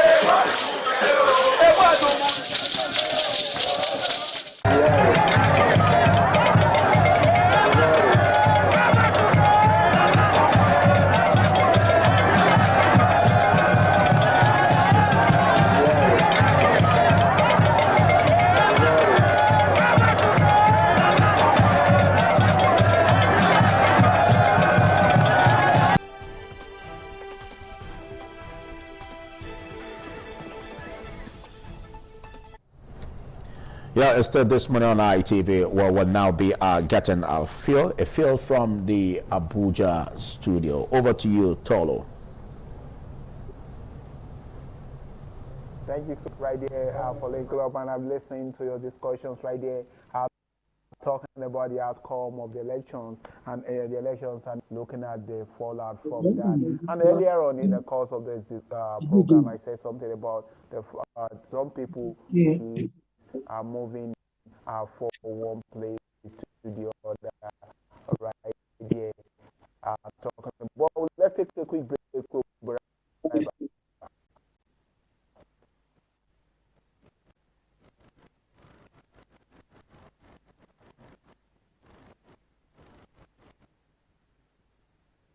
I sincerely apologize for the break and transmission from the Abuja studio. But while we're allowed that to settle, let's look at how we can save Nigeria, because it shouldn't be all about a one party that can take it all the time. And let's look at the opposition. And just like I asked Honorable Kindness that big question, he was though objective, and I could see his style of, you know, bringing both arguments. They were just Shakespearean. And now let's look at the way forward. He spoke about the fact that there is no formidable opposition, or probably there is no political figure, but we understand what transpired in 2023 presidential election. But asking you, do you see a formidable figure that could be seen as more, you know, qualified and competent in tackling the problems of the country? Yes, I have my fears. What transpired in 2023 may not be the situation in 2027. Oh. Because in 2023, INEC itself gave Nigerians the hope that the BVAS machine was going to do the magic, and that the election was going to be either near or similar with that of 1993, the option A4. That was the magic. So even the youth who were now not taking part in elections, immediately INEC made that suggestions and gave that approval of a free, fair, transparent and credible elections. They all came out to register for the elections. And at that time, we saw the man called Peter Obi as the ladder or the measures between the youths and the future politically. And many persons who had the foresight of politics at that time rode on his shoulders. One of them is Ned Maswell and others. So, but this time around, we saw that same Peter Obi decamped because he was so troubled in the Labour Party. We saw Lamidi Apapa, we saw Julius Abure, the different factions, and the man who tried to broker peace couldn't, and in his nature, he had to leave. In his nature? In his nature. He likes living problems. Maybe that is the situation. Not tackling problems. Maybe that is the situation. Because at times, if where a father try to broker peace between or amongst his children that are fighting, and the children choose not to listen to their father, the father will not hang himself. Oh, you're right. You're right. He let them so that was, I think that was the situation. And leave them Peter to fate. Obi. And leave them to fate. And immediately the man decamped to the African Democratic Congress. We saw the speed membership of that party. But you know, the political bigwig in the All Progressive Congress who claimed that the party was formed in his bedroom, whereas he also came to join the party, said it was going to be similar to that of Emiloko. And the man again, in his nature, said, okay, what do we do? Let us look for another platform. Believe you me, Peter Obi is not a magician, because the injury done to Nigeria will take more than a century to fix. I must tell you. But so he must survive to fix the problem. Yes, and there is one problem with this All Progressive Congress. They are not just corrupt, the leadership, but they are also wasteful. But Peter Obi, to my mind, will not be wasteful. Because if he was wasteful and corrupt, by now, I'm not complaining. We had that in the PDP administration when they now said that there's going to be a change, and everyone voted for a change, or human. It's not the PDP, it's the All Progressive Congress. I know. I said we had the PDP administration. Yes. And then later they now said let's vote for a change, and then the APC came on board after voting for the change, and again we saw the change also being, in your analysis, wasteful. So you can't tie that to the All Progressives Congress alone. We've had these problems age long. You are correct. We've had. It wasn't the PDP, and it's still present in the APC from 1960. And so what makes you think? Like so that. What makes you think? Because we have a situation where even if the other party comes into power now, there's going to be a defection, exodus movement from the APC ruling party to the next ruling party. So I agree with you. So we still have same problem, just like having the wine changing from the old bottle to the new bottle. The problem we have here is who is the head. If the head will be somebody that is very strict, somebody that is principled, I'm telling you, things will take shape. We said that of the president when he was governor of Lagos State, and basically, what makes you think that would even change? No, we didn't say if we have you can say Peter Obi as a president. You can say you said that about him, but I didn't say that about him, because I never saw that in him. Some of us read so much about him, and some of us witnessed his activities when he was the governor of Lagos State. Some of us were victims. Even his loyal victims are still in the All Progressive Congress. Like Mr. Kindness, he's a loyal victim of the activities of the All Progressive Congress. Okay. But let me tell you, Peter Obi, when he was the governor of Anambra State, go and find out. He was not wasteful. He wasn't. But let's not put much strength on this. Let's not put much strength on this, because, again, that is a big catch for the party. Looking at the strength of the ruling party, and of course looking at also the ADC, because that seems that the opposition is divided, and they say a house that is divided against itself cannot stand. So don't you see the only way that the election would be won in 2027 by the opposition would have been when that Ibadan declaration comes to fusion, which may not even see the light of the day. It has collapsed. It's not that it will not see, because the only way out, I think, that the opposition would have remedied the situation just now is to see how the opposition parties will come together and have a single candidate and support him. Just like what we had in the 2014-2015 general elections. The opposition parties came together. And before you know, the man then, who was seen as a principled fellow, the man called late General Muhammadu Buhari, he was the one. Most of them, most of the persons they rode on his shoulders, said, "Okay, go." And because of the stupendous foolishness of the then administration, wherein corruption was the order of the day, as we have it super now, corruption under the former President Goodluck Ebele Jonathan's administration, corruption is feasible as at that time. And what we are seeing today, Corruption is super feasible. And that is what that's why Nigerians are shouting. You can imagine a situation where a government will take loan to share amongst the members. And they are happier. Why they see Nigerians languish in poverty and penury. So, the problem we have in this country is waste. We have leaders who waste a lot. Leaders who are wasteful. They waste the resources the way they like, at the expense of the people. If these leaders can adjust with their degree of waste, I think Nigeria is a country to be reckoned with internationally.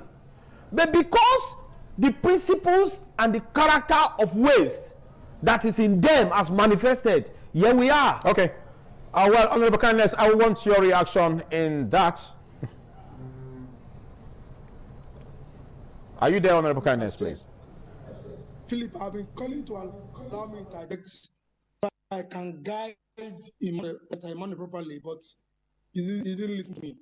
First of all, I have sympathy for Barrister Emmanuel Osakbolo. He's a victim of self-deception.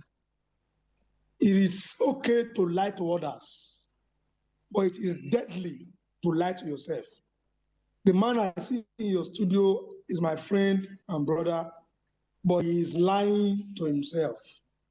First of all, I have also come to realize that he is a fan of Peter Obi. Peter Obi is not just a presidential candidate, but for me, he's a content creator. Unfortunately, Barrister Emmanuel is his fan. Understand? A man who is principled, as he tries to paint Peter Obi, cannot decamp from 5 political parties within 4 years. Peter Obi sworn on live television with his wife and children never to leave APGA. But when the beauty and glamour of office was thrown at him, he embraced PDP and defended the PDP and became vice presidential candidate to Atiku Abubakar. When that failed, the glamour of office was thrown at him by his social media supporters. In 2023, he embraced the Labour Party. He could not manage the Labour Party that gave him the platform. He left the Labour Party after the 2023 presidential election. He's destroyed the party that today, the Labour Party that gave him platform is now a shadow of itself. From there, he moved to the ADC because he could not stand the rigor of primary elections in the ADC. He wants the ticket to be thrown in his lap. He left the ADC, and today is in the NDC.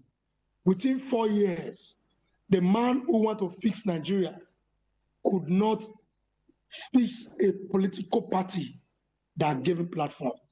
That within 4 years, he has left 5 political platforms. I don't know if he can deal with the crisis in a microcosm of a political party and want to deal with a macrocosm of the challenges of a country like Nigeria. That is why I said the man, Barrister Emmanuel, is a victim of his own greed and conscience, unfortunately and painfully so. He should have been, what I expected him to be telling Nigerians is the agenda of Peter Obi. Is It's the manifesto of the NDC, a platform which Peter Obi now seek to get the mandate of Nigerians. You see, it is not sufficient to want to get a mandate. You must be able to tell the people what you want to do. That is what Peter Obi has not done.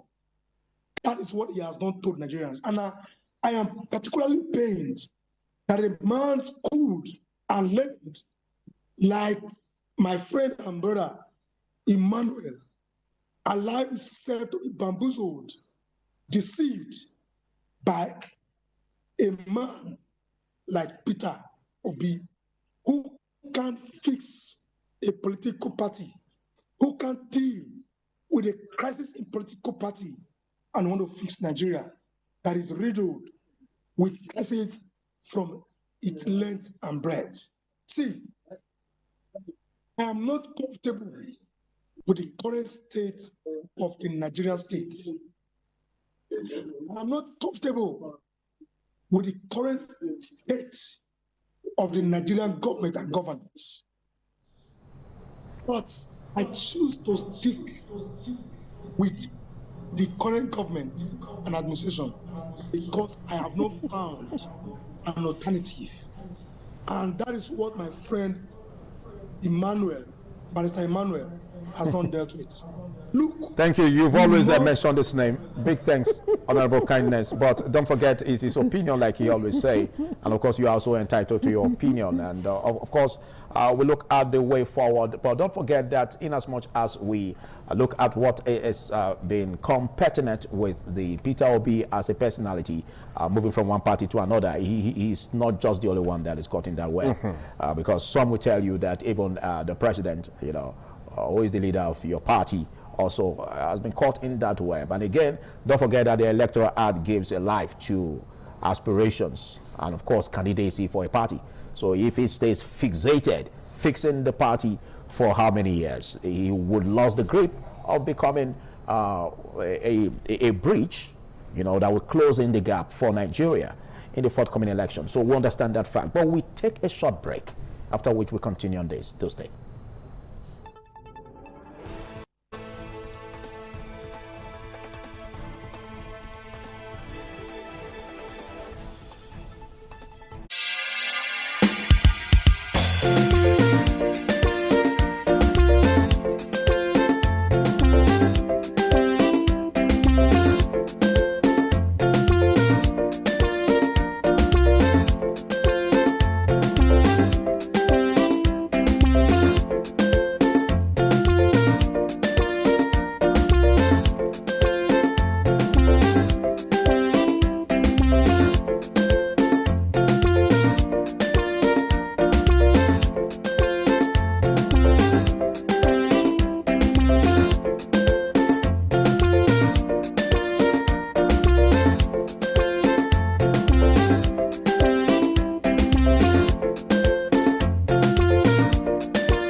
It's this morning on ITV, and as we call it a wrap from the Benin studio, I would allow Emmanuel Obakwalo, the legal practitioner in the studio, to enjoy the opportunity to react to what Honorable Kindness said, because your name was mentioned about 4 or 5 times. So can you do that in 15 seconds? Yes, it's usual. You know, the blind followership of the All Progressive Congress always want to attack personalities.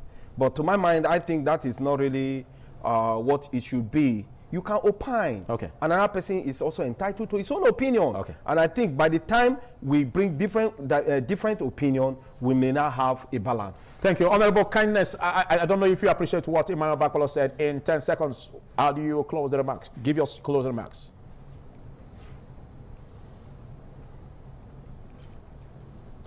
Okay, that's the much we can take on today's show from the Benin studio. We now take a short break, and after which we will be joining the Lagos studio. Do stay.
Thank you very much for joining us on the program Healthy Living. What is the kidney? The kidney is an excretory organ in the body, which is for metabolism. Tuberculosis affects many organs in the body, but the common ones it usually affects is the lungs. Epilepsy is a neurological problem.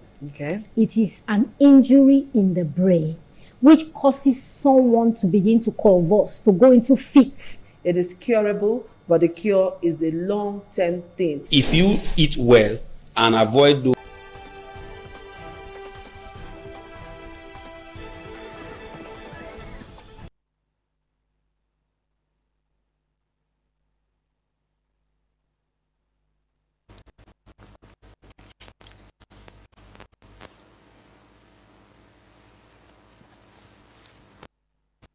Hello and welcome to the nation of This Morning on ITV from our Lagos Network studio.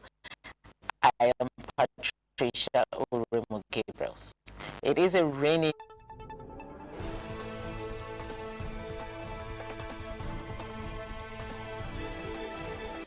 Anyway, welcome to Lagos. As I said, this is Lagos Network Studio, and we're having a continuation of This Morning on ITV. This morning from our Lagos Network Studio, we're going to be looking at APC primaries. Everybody's talking about it across board. APC primaries, and the reps are fighting back after the ticket loses. After the tickets that they all lost, almost everyone that was trying to come back, you see them crying that they didn't give them the ticket. We also saw a video of a man who said they told him that primaries was going to start by 11 a.m. and he got there and they said the primaries was over. So a lot went on during the APC primaries. And then in Lagos today, we're going to be having the Lagos State primaries for the House of Assembly, not just Lagos, across the nation, but we're going to be particularly talking about Lagos because there's a particular concern from Lagos State. Anyway, we'll also be looking at the implication on the party come 2027 with all this, cry out from members of the party. Let's look at the implications. Will it affect positively or negatively come 2027 general election? And with me to do all of this is Mr. Chris Asosa. Mr. Chris is a friend of the House and is also a political analyst. You're welcome to the program. Yeah, thank you. Thank you for having me. It's interesting. It's always cool to be here. And then the political landscape is shaking. It's shaking. And thank you for beating the range to be able to be in the studio. Yeah. Let me with practice going. All right. Politics in itself is primarily about interest. That's beside the ultimate goal of governance. Mm-hmm. So everyone that comes into politics come in with an interest. All right. So that is a very strong angle to look at from the way go. All right. Then what primary is? Primary naturally is an internal democracy, is a mechanism of the party to bring forward an aspirant to flag, the interest of the party in the general election. Now, primary sometimes it will be more difficult than the general election because number one is internal politics, and then there are ways to go about it. All right, because two major things you have to look at in winning primaries. You look at having the support of the elite of the party and then the popular support of the delegates. Because going by, probably the most important is having the support of the elites of the party because they own the structure. They own the structure of the party system, right? So if you are in the good book of the elite of the party, now they could help you get through the primary much easier. When you say the elite, what people are you referring to? We're looking at the power brokers of the party, not just the chieftains. But a lot of people say this time around, it was the governors of every state that handpicked who they wanted. Well, not so necessarily. It depends. Because politics itself, you must understand, is dynamic. All right? So what happened is this. Why the elite of the party matters is this. Because sometimes these elites could decide that they want a particular candidate. To start with, the Electoral Act identify consensus as way of picking candidate for a party, consensus and direct primary. All right. So the consensus comes in where others could step down for a particular aspirant. All right. But where you don't have all of the other aspirants stepping down for one person, then you have to go into primaries. But now when you do this, ultimately you want the backing of elite, political elite of the party, but that will help you scale easy. Now what happened here is this. It depends on your worth in terms of negotiating your bringing for the party. Sometimes too, being able to win the party primary, you might not be electable to the general public. So a party look at several things, several factors. Because ordinarily what the primary is supposed to do is to bring fairness to all across board. But interestingly in politics, fairness on the surface defines politics, all right? Internal party democracy, that should have been fairness to all, but sometimes it's a luxury that cannot be afforded by the party. Now that sounds a bit confusing. It is confusing because a whole lot of people have said that if you're not in the good book of the law, you probably won't win the primaries. And I think we've seen it play out in the recent primaries. Well, that sometimes could have an exception. We just saw in the Senate yesterday a churchill in Kogi East. It was not in the good book of Ihabelo and Ododo, the governor of the state. Yet he won. All right, he won. But what happened is this, because ordinarily when you talk about... But let's move to Delta. We also know that Ned Nwoko probably is not in the good book of the government. Yeah. And then Ifeanyi Okowa, who won the primaries, is the governor's godfather. Do you think that's played out there too? Oh, obviously. Now that's when I said earlier that you look at the elite of the party, the interest of the elite of the party, if you can align with, because that's where party primary becomes thick. So your primary asset is being able to have the nod of the party elite. So once the elite have picked you to be the guy to go, you're as good to go. All right. Now, in picking somebody by the elite or in the elite supporting a particular candidate, there are a lot of factors they consider. Number one, it could be that they look at your electability, in the general election. Number two, they look at zoning, because sometimes there are different factors, different zones, in all of these electoral positions. They might just, okay, this time we should swing to a particular zone. And so the zoning might favor certain candidates and not favor some others. They look at that. Then someone look at what the person sponsoring you, the influence of the person sponsoring you, because sometimes you might just want the support, the interest of that person. It could be that they need the participation of that person to win the general election. So the party could be looking beyond the primaries, looking at winning the ultimate election, because what is the gain of winning primaries that you can't win the general election? So if the person sponsoring a particular candidate is so weighty in influence, you have to respect that, because that person could help them either by through funding, it could be through grassroots mobilization. The person that is sponsoring a particular candidate may be coming with so much that the party cannot ignore. So these are part of internal politics within the parties. It is not just a straight jacket thing. It's dynamic, a whole lot coming to it. The negotiation skill, what you're bringing to the table and all of that.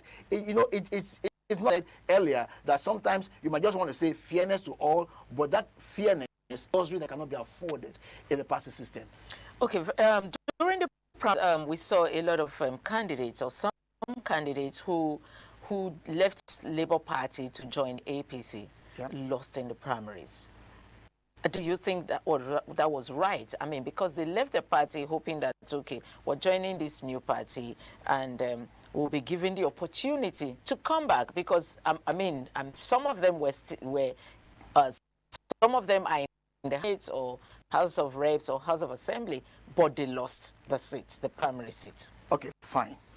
They were already members of the National Assembly, all right, and it was while they were there, they cross-carpeted to APC. Yeah. Now, before talking about re-election, giving the direct, the automatic ticket to run for the National House of Assembly again, their interest involved the porting. Permit me to use the word porting.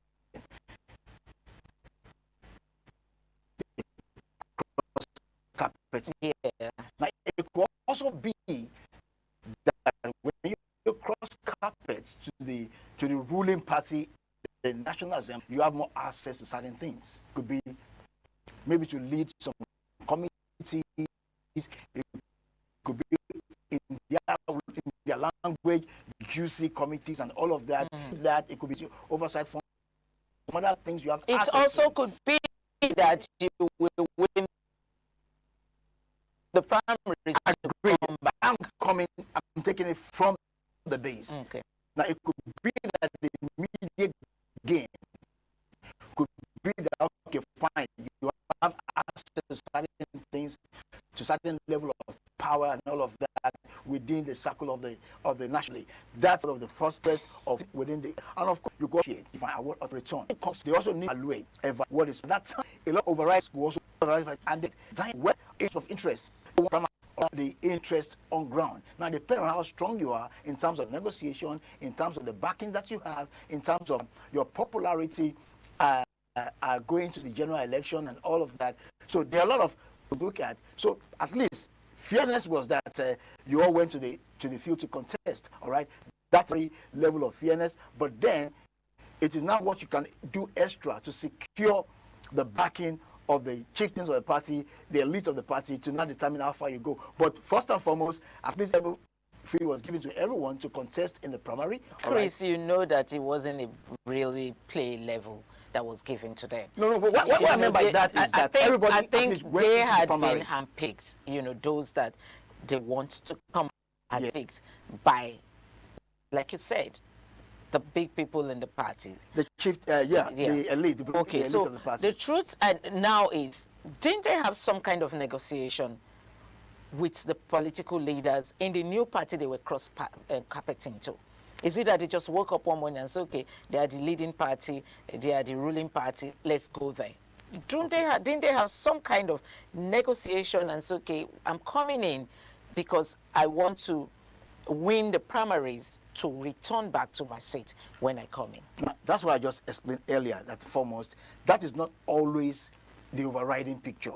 It could be that you want access to certain opportunities being a member of the National Assembly. That is one aspect. Now, that could be fulfilled across. Now, the other aspect could also be that, all right, fine, I want automatic ticket. Now, the automatic ticket thing is not something cheap. You don't get it cheaply. Now, it also has to do with what you bring on board, and then also with other competing interests. All right. So yes, they could have told you at first that you get it. All right. I remember the president one time said you are all coming back. I remember when he said that during the budget presentation and all that. But the dynamism of politics, you can't take it away. So within 24 hours is such a long time for anything to change in politics. So, but the truth is, the party now look at other conflicting interests, reevaluate and realign. Okay. So along the line too, there could be some mismanagement of certain things and all of that, that you could fall out of favor. All right, so that could just change a lot. So there are a lot of dynamics that play in. Okay, so conflicting interests, like I said, and then somebody with probably stronger negotiation power. Like in Edo State, we saw how a House of Rep member, Ehama, came to the Senate and he defeated an incumbent, and then another person we thought was very popular in terms of Pastor Osage, all right, is Ehama, and then he defeated them. So it's got to do with negotiation power, what you're able to do to secure the backing of the party, and again your popularity. Let's come down to Lagos. Let's we just talked about Edo State. Let's come to Lagos. Let's have a particular concern in Surulere constituency, where Desmond Elliott is wanting to come back for the fourth. Okay, so a lot of videos from him, a lot of talks here and there saying that Miller does not want him to come back, and all that is what was saying. What do you think is going on in Surulere constituency, as it were? Okay, let me start by saying that I'm a huge fan of Desmond Elliott as a movie person, either as an actor and a director. I'm a big fan of Desmond Elliott, and he moved into politics, and I still supported him. Now, fine. Let's speak from here. Desmond Elliott is on his fourth term. And in all of this process that he has been a member of the Lagos House of Assembly, people were stepping down for him. That's part of the political language, all right? And particularly the third term, that was a bit difficult. But Jamila had to muzzle through and all of that to ensure that others stepped down for him. Now, the Barasat or something, the lady that's been favored in that Surulere constituency now, also stepped down for Desmond Elliott in the last election cycle, all right? Now what created a point for Desmond Elliott originally was the Obasa impeachment, all right? So we all know that Obasa was impeached legally, but somewhere, some power above wanted Obasa to remain in power, okay? So, and they saw that Desmond Elliott was part of those that were involved in that game that pushed Obasa out of power, and it was called to order. At that point, he lost favor, all right? So, politics, there's what you call vengeance in politics, there's what you call, like I said, it's also seen videos where some gentleman came out to say that Desmond Elliott was not even aware of the signatories because his signature wasn't involved from the 17 forged signatories that removed Honorable Obasa from office. Now, whatever that is, we see counter argument here and there, but primarily it was figured to be part of those whatever, and then the smell of that political environment shifted from him, and then the simple thing was Desmond stepped down, let this other person go. Now, ordinarily, you've done 3 terms. You're going for the 4th term. Now, there are a lot of people that are also interested in that position. Just be only you. And now, and I like cover with the fact that others have been stepping down for you, then at some point that you must understand that. But unfortunately, the sacrifice of stepping down, which is also integral in the party primaries, is where most politicians don't get it right. Let's look at this. The national leader of the APC, the president himself, President Bola Ahmed Tinubu, has epitomized the spirit of the sacrifice of stepping down in terms of primaries. 1992, because he's not asking you to do what he did not do. In 1992, it was favored to be the Senate president, but the caucus of the in the South reached out to him that, look, if you go for the Senate presidency, which you are likely to, in fact, you've already gotten the support on the ground to be the Senate president. But they told him, if you became the Senate president, it will affect Abiola being running for president. All right, because the South cannot produce the Senate president and the president at the same time. So for the general interest of the party and for MKO to go for president, okay, it's stepped as Senate president. Then he gave it to Pascal Bafia, all right? Abiola went. That was a sacrifice of stepping down. Then again in 2007, after he was governor, he wanted to go to the Senate, and then there was some rumble, in the party and all of that, because he favored Fashola to succeed him, and there was rancor and all of that. Sacrifice is senatorial ambition to Solomon Ganiu, all right? So he stepped down again for Solomon Ganiu to go. Now, he was part of the two leading factors that formed APC in 2014. Now, he had interest of being president, but he stepped down for Buhari to go ahead to be president. And after Buhari emerged, he was also favored. The agreement they had was for him to run with Buhari as the vice president. But when some other guys came out like Saraki, Rotimi Amechi, and said, look, a Muslim ticket will not sway Buhari in the south. He also sacrificed by stepping down as run as vice president to Buhari to let Oshibajo go in instead. So he's been sacrificing, stepping down. All of that speaks to maturity. It's part of the game of politics. So if sometimes the elite of the party comes together and they ask you to step down and you refuse to step down, it is likely you'll be humiliated in the primaries, and not just that you'll be humiliated, you'll be eliminated, and then you'll be pushed out of position. So I fear Desmond Elliott might lose the party primary, and then it could, in a very humiliating manner, and then it might just lose out completely. Okay, we're going to see all of that later. Today's begins when the primary results begins to pour into the studio. Let's quickly look at what this recent backlash from APC members who lost tickets during the primaries reveal about the internal state of the party. What do you think is going on in the party? Okay, managing human beings is one of the most difficult things you can ever think of, because an average human is selfish. Like I said earlier, you go into politics with interest, ambition. Now, if you are not able to get it, there is that tendency for you to be angry, and then sometimes if that anger is not managed, you can want to spill stuff and all of that. So it has to do with maturity, it has to do with management of conflicts and all of that. That's why sometimes you want to go the direction of consensus, you know, so that somebody does not feel defeated. Sometimes you feel like best thing, give us a chance and all of that. But the ultimate thing is this: whichever way you conduct the primaries, either through consensus or through direct primaries, some people that feel what's that English word, that feel they should have it, and once they don't get it, there's this ego question. Feel cheated? Some will feel cheated, some will feel not respected. Okay, some will feel not respected enough. Like, for example, in Edo State, I think the Edo North went to Chomole on consensus. Okay, Edo Central went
family.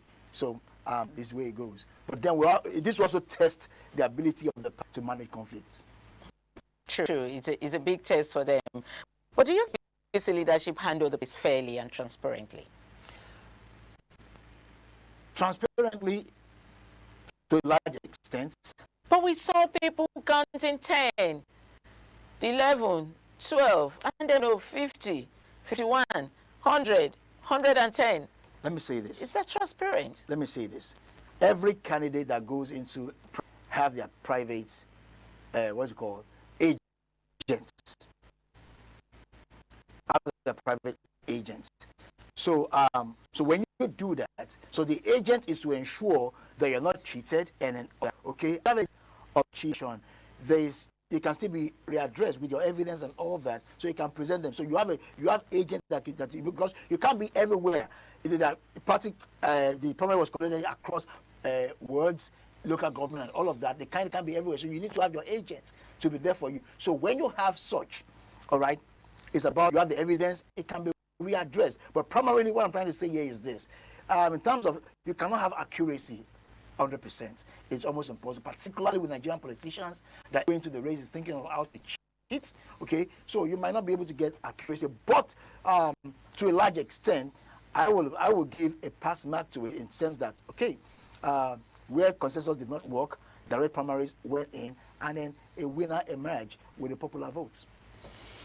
Well, we don't have much time, but I have about two questions I really want you to deal with quickly before we leave. In your opinion, what steps should APC take to rebuild, trust among the district members quickly? Pacify them. It's about interest. You're in politics for something, all right?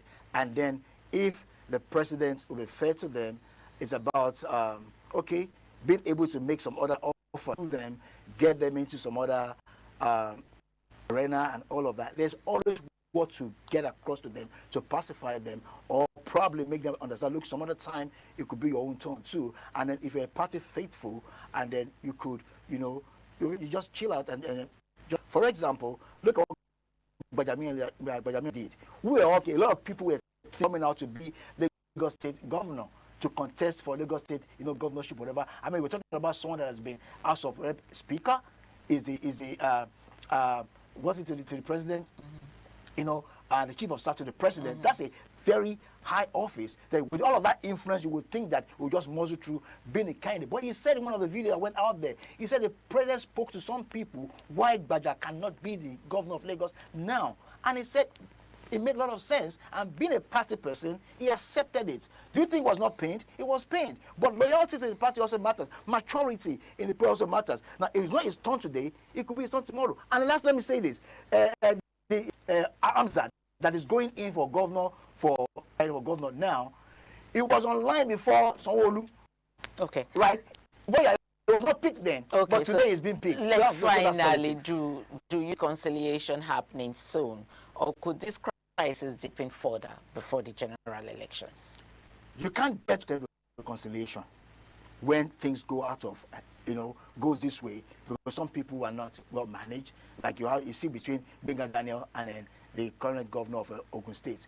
But what I'm trying to say here is this: the president has a whole lot to put in terms of to pacify the people. It now depends on the individuals too. Do you want to be pacified? That's another angle to it.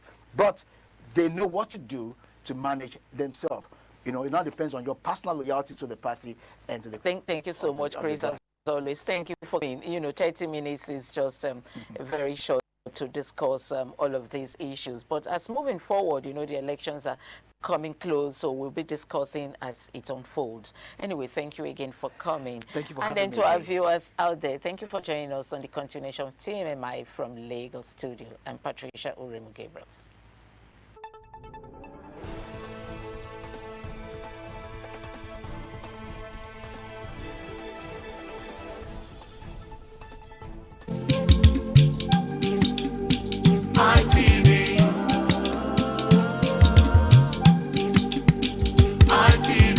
ITV, certainly the best.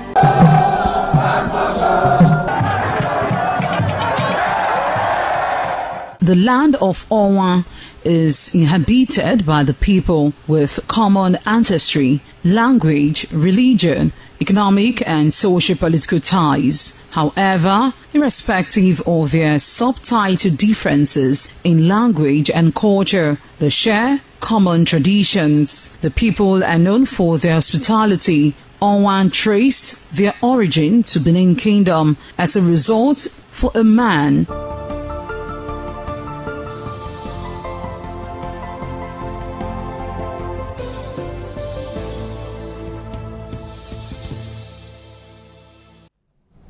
A very beautiful morning to you, and thank you for joining us on the AM News Update on ITV. I am Lawrence Osifo. The All Progressives Congress, the APC, has conducted its Edo South senatorial primaries in Uhunde local government area of Edo State, as delegates and stakeholders gathered to participate in the process aimed at producing the party's candidate for the forthcoming senatorial election. Oluwafemi Farayola has the details. 91, 92, 94, 95, 93, 97, 98, 99, 100. From crowded party secretariats to voting centers buzzing with supporters, APC members in Uhunde local government area turned out to participate in the primaries. Security officials and party leaders monitored proceedings as accreditation and voting progressed across the 10 wards of Uhunde local government area. 131, 133, 133, 134, 135, 137, 139, 140, 141, 142, 143, 144, 145. Speaking during the exercise, some party stakeholders commended members for maintaining discipline and unity throughout the process. They harped on the need for transparency and fairness in strengthening internal democracy within the party. Everyone has carried out, their own exercise. We have all converged in where the final results, were collated and read out. It was very peaceful, and more like a family meeting. It was a peaceful event, and we're done with our primaries, and the officials, they have their numbers, and it was a great outcome. It was excellent, it was good and great. Peaceful, the voice of the majority was so loud and clear. This place has been very peaceful, and the people of Ward 1 are very, very peaceful people. Oluwafemi Falayola, ITV News. The APC senatorial primary election was conducted peacefully in Orionwo local government area of Edo State, as Ikmonwosa Ogiagbe reports that the primary election was monitored by officials of the Independent National Electoral Commission, INEC. At Okogbo in Ukpato Ward 5, accredited members of the APC trooped out as early as 8 a.m. to participate in the exercise aimed at selecting the party's candidate for the Edo South senatorial seats. 1, 2, 3, 4, 5, 6, 7, 8. The situation was the same at Ewoirai in Ugbeka Ward 3 and Ewokabwa in Iyoba Ward 4. At Ugbokonio in Ugboko Ward 5, the constituency of one of the aspirants, Pastor Osage Izeyamu, an unprecedented crowd of APC members turned out to participate in the exercise. 424, 425, 426, 427, 428, 429, 430. Pastor Izeyamu, who commended the peaceful conduct of the primary election, however, expressed concern over some irregularities. The turnout is wonderful. It's unfortunate that those who were entrusted with this task are not even here. And I'm happy that we have been able to at least take the initiative and agree that the process should start. In this place, there's no intimidation, there's no violence. And the reports I'm getting is that our opponents have resorted to violence. So I want to appeal to the authorities that this is a family affair. This is primaries within the APC. And so there's no need to resort to any kind of wrong activity. The APC senatorial primary was peaceful at Okogbo, Ukpato Ward, Ugbokoniro, Ugboko Ward, and other wards visited. From Orionwo local government area, Ikmonwosa Ogiagbe, ITV News. There is tension in Egbane community in Ovianortis local government area as elders, women and youth protested against the installation of an Odionwere and the appointment of an Okayele without the consent of the elders of the community. Egusa Agmolaho reports that the elders, led by the oldest man in the community, converged at the Ogwidion, also known as Elders' Chambers, to discuss the recent development in the community.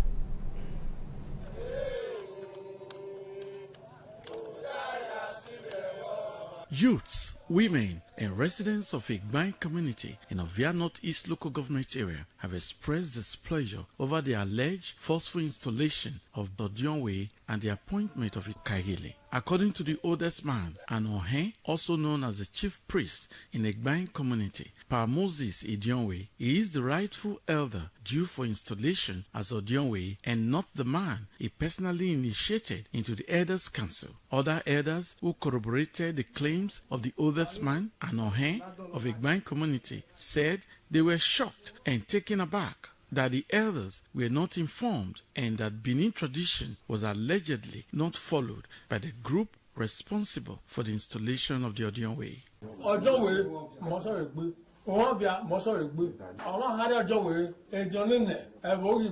But we were hearing now that somebody have just come to keep this very good, brought some people who we do not know.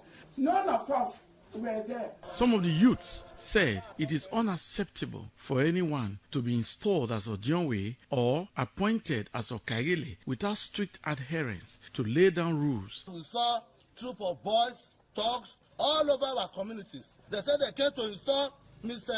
Alilegi Egbinadolo as the Odionwe without the notice of the community. So they all chased us away. This is why we are calling on the Oba of Benin to please to intervene. Forcefully decide to install Odionwe in our Ogwedion, which has never been done before, and it's a very big taboo. Attempt to get the reaction of the man accused of forcefully installing himself as Odionwe was unsuccessful. However, Independent Television intends to get his reaction whenever he's ready to speak on the matter. Egosa Agbolao, ITV News. Victor Ihoro Tome has been appointed as the acting Okayele of Uzebu community in Oredo local government area of Edo State by the Odionwe Pa Remi Erunse and elders of the community. In a statement by Mr. Ihoro Tome says that the appointment was as a result of the suspension of the former Okayele Uswalele Abuedefe over allegations of land grabbing, financial impropriety, administrative rascality and high-handedness. And the statement explains that the elders immediately constituted a panel of inquiry to investigate all the allegations, and based on that, the suspended Okagele was invited severally to defend himself but failed, refused and neglected, and such as his suspension was duly ratified by the Odionwe and elders through media announcement dated Saturday, March 28, 2026. Since the suspension, Uswalele Abuedefe and his ally Alfred Ujefu, with the support of one Osakmama Erio, have ceaselessly prevented him to carry out the duties in the community, as they have been fanning embers of communal crisis.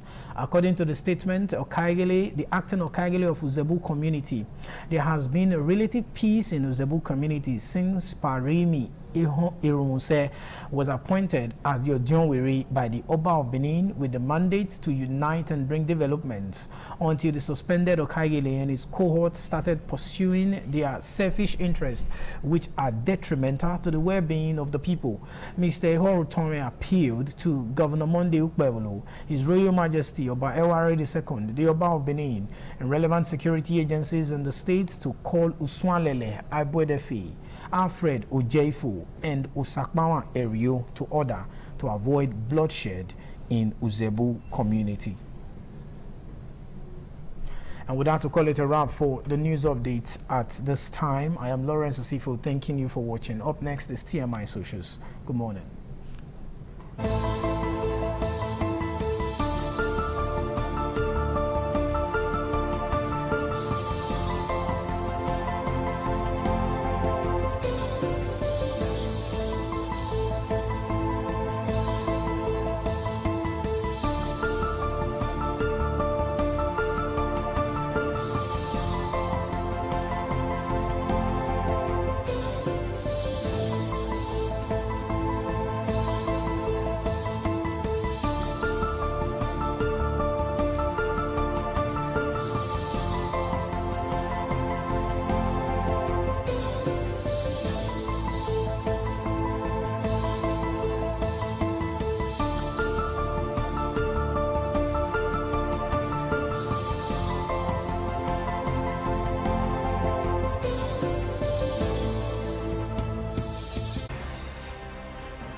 ITV, certainly the best.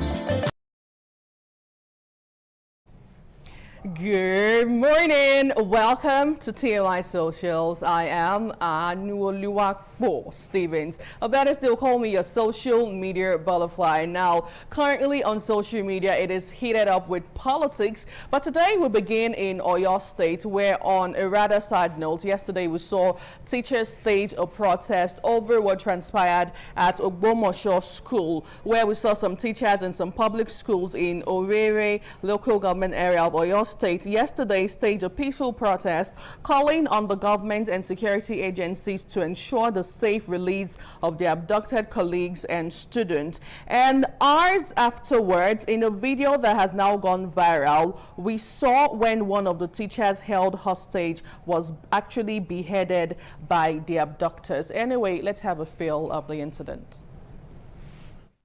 We are not safe. We are not safe. We are not just you that. We are not you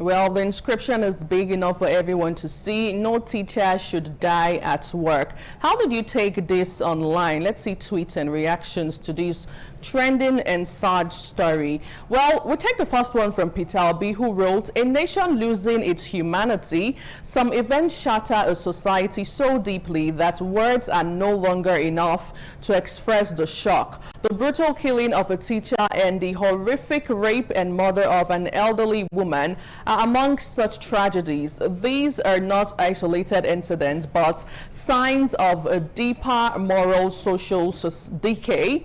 How did we get here? How did we reach this point where teachers are hunted and killed, and the elderly, custodians of memory and wisdom, suffer such dehumanizing violence?" A lot of questions there. Away from that, let's have another tweet. Now, this one from Rifai, who wrote, "A teacher beheaded and a nation is silent."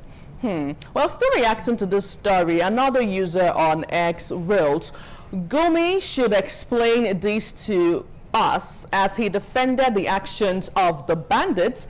He must have a solid explanation too." Well, speaking about Gumi, we'll go over to our second report. Speaking about Gumi, the controversial Islamic steward clerk Sheikh Ahmed Gumi, he has actually stirred a fresh controversy after stating that terrorists and armed groups operating in parts of Nigeria require money from kidnappings to sustain their activities. Now, in a video circulating on social media, Gumi claimed that the armed groups need all the monies they are getting from kidnapping in order to maintain what he described as their operational activities. Let's take a listen. We are under pressure to fight government that has helicopters, is bombarding us. So you remove the pressure, the need for the money is there. When you go there, you don't see any luxurious life. You don't see any luxurious life at all. They are living in huts. They have nothing. They drink sometimes from the stream. So I don't think we can say that they are used to a luxurious life that they won't live it. Actually, they don't even know it with all the money they get. The question you asked, why are they fighting them? You see, the herdsmen has gone through a lot of hardship. No government has really actually sat down to see into their plight, to modernize them, to even spend anything. Not one kobo of our Nigerian budget goes to them. And now they feel they are. How did you take this online? Let's see tweets and reaction. This user, Technical Eben, wrote on X, "I don't blame him. It's Nigeria and its selective justice system. When it's time for election, you will still see politicians visiting him to pay homage. Another user on X, this one says, this man is ever advocating for these terrorists. Why is he not investigated? While still in this beat, this user wrote, how could human being be so determined in causing pain to people? The national leaders of the country play politics about the citizens' security. The worst is that it has gone international. This lies and deception. While still reacting to this story, this one says, this is not a crime, Abi. Yet, Justice Crack is locked up for simply speaking up for our soldiers' welfare. The hypocrisy is deafening. Away from that, hashtag RFI currently trending online, as yesterday we saw that he had been granted bail of over 100 million naira. Now the Federal High Court yesterday in Abuja granted bail to former state Kaduna Governor Nes RFI in the sum of 100 million naira over charges bordering on alleged breach of national security. Anyway, let's have a feel of when he left the premises of the court.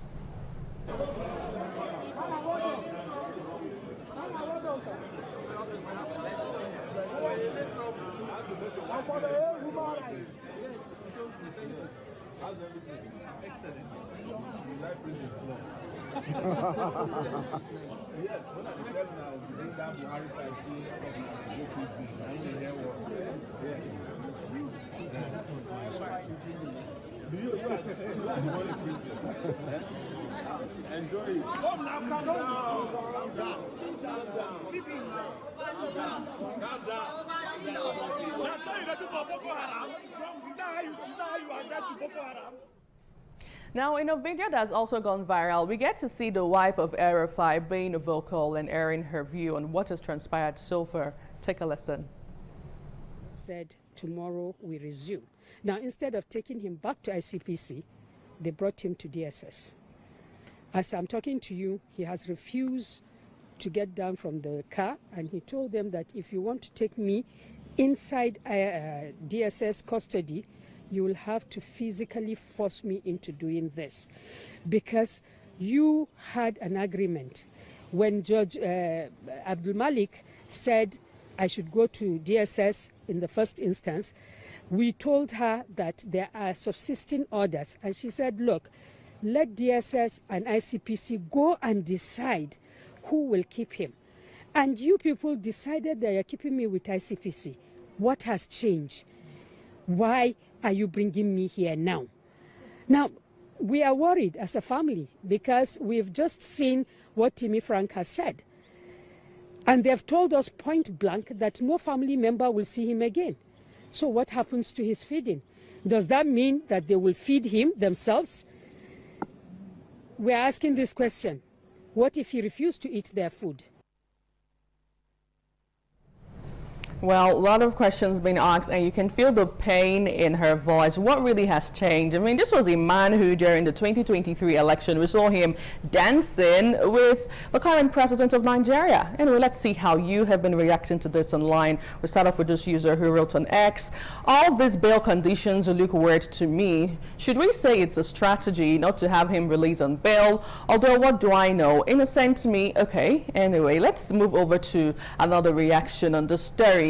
Now, this user says, is this a bail condition, or are they trying to keep him in detention till further notice? It's quite embarrassing to see this. Still on this beat, this user wrote, no worry, your husband was part of the people that finished us in this country. He should enjoy the treatment too.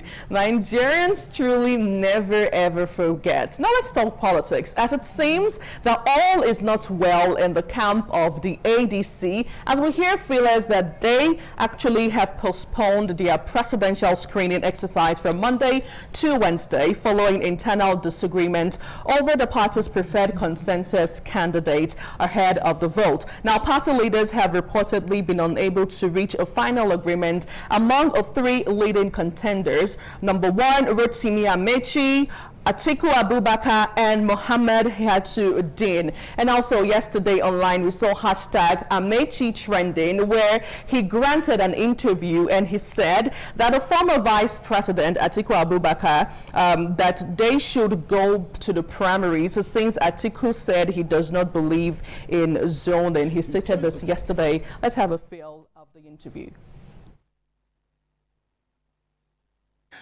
You see? Okay, so I listened when they said, former vice president said he never failed primary before. I hope this will be the first time he will fail primary.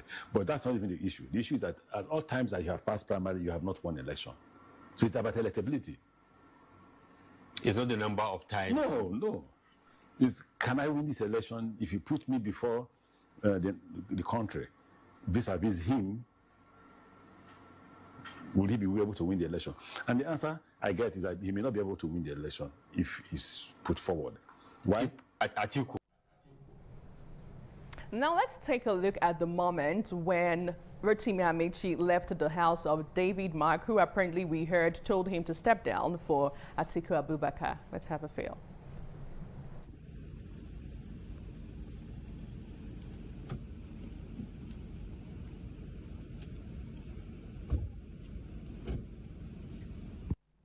According to our guest review this morning, our guest on the show, he said that Rotimi Amechi totally forgot he had a driver and just ran up to his car to drive himself out. But anyway, moving forward to reactions on this story, politics, an unending game. This user wrote, David Mark conveyed a stakeholders meeting to convince Amechi to step down for Atiku and allowed the party to adopt Atiku as a consensus candidate. Amechi was so infuriated that he staged a walkout and rushed to the nearest media house to tell Nigerians that Atiku can never win the general election even if he gets the ADC tickets. Crazy times in ADC. Well, still on this story, this user says, Amechi has said the bitter truth. I don't know why politicians don't listen to their compatriot. How do you win primaries and keep losing the election? Something we think should tell him to step down for others. Let common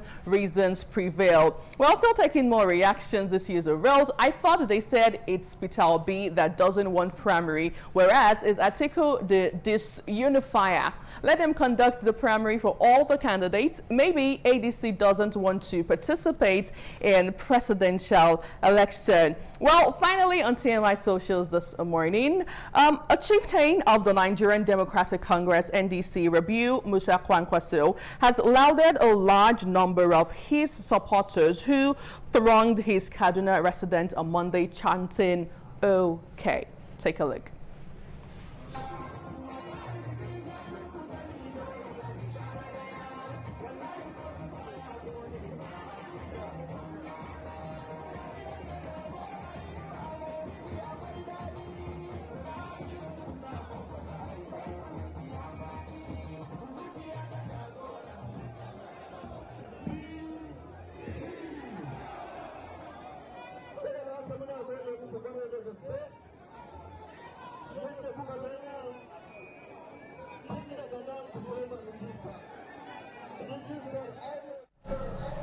And from what we did see, we did hear that the Mama crowd you saw, there are over 5 million of them. Anyway, at this point, may the best man win. That's how we wrap up TMI Socials this morning. Thank you so much for being part of the show. I am Nuoluwapo Stevens. And from all of us on This Morning on ITV, Lagos, Abuja, and right here in Edo State, we'll see you again tomorrow. Please stay safe and goodbye.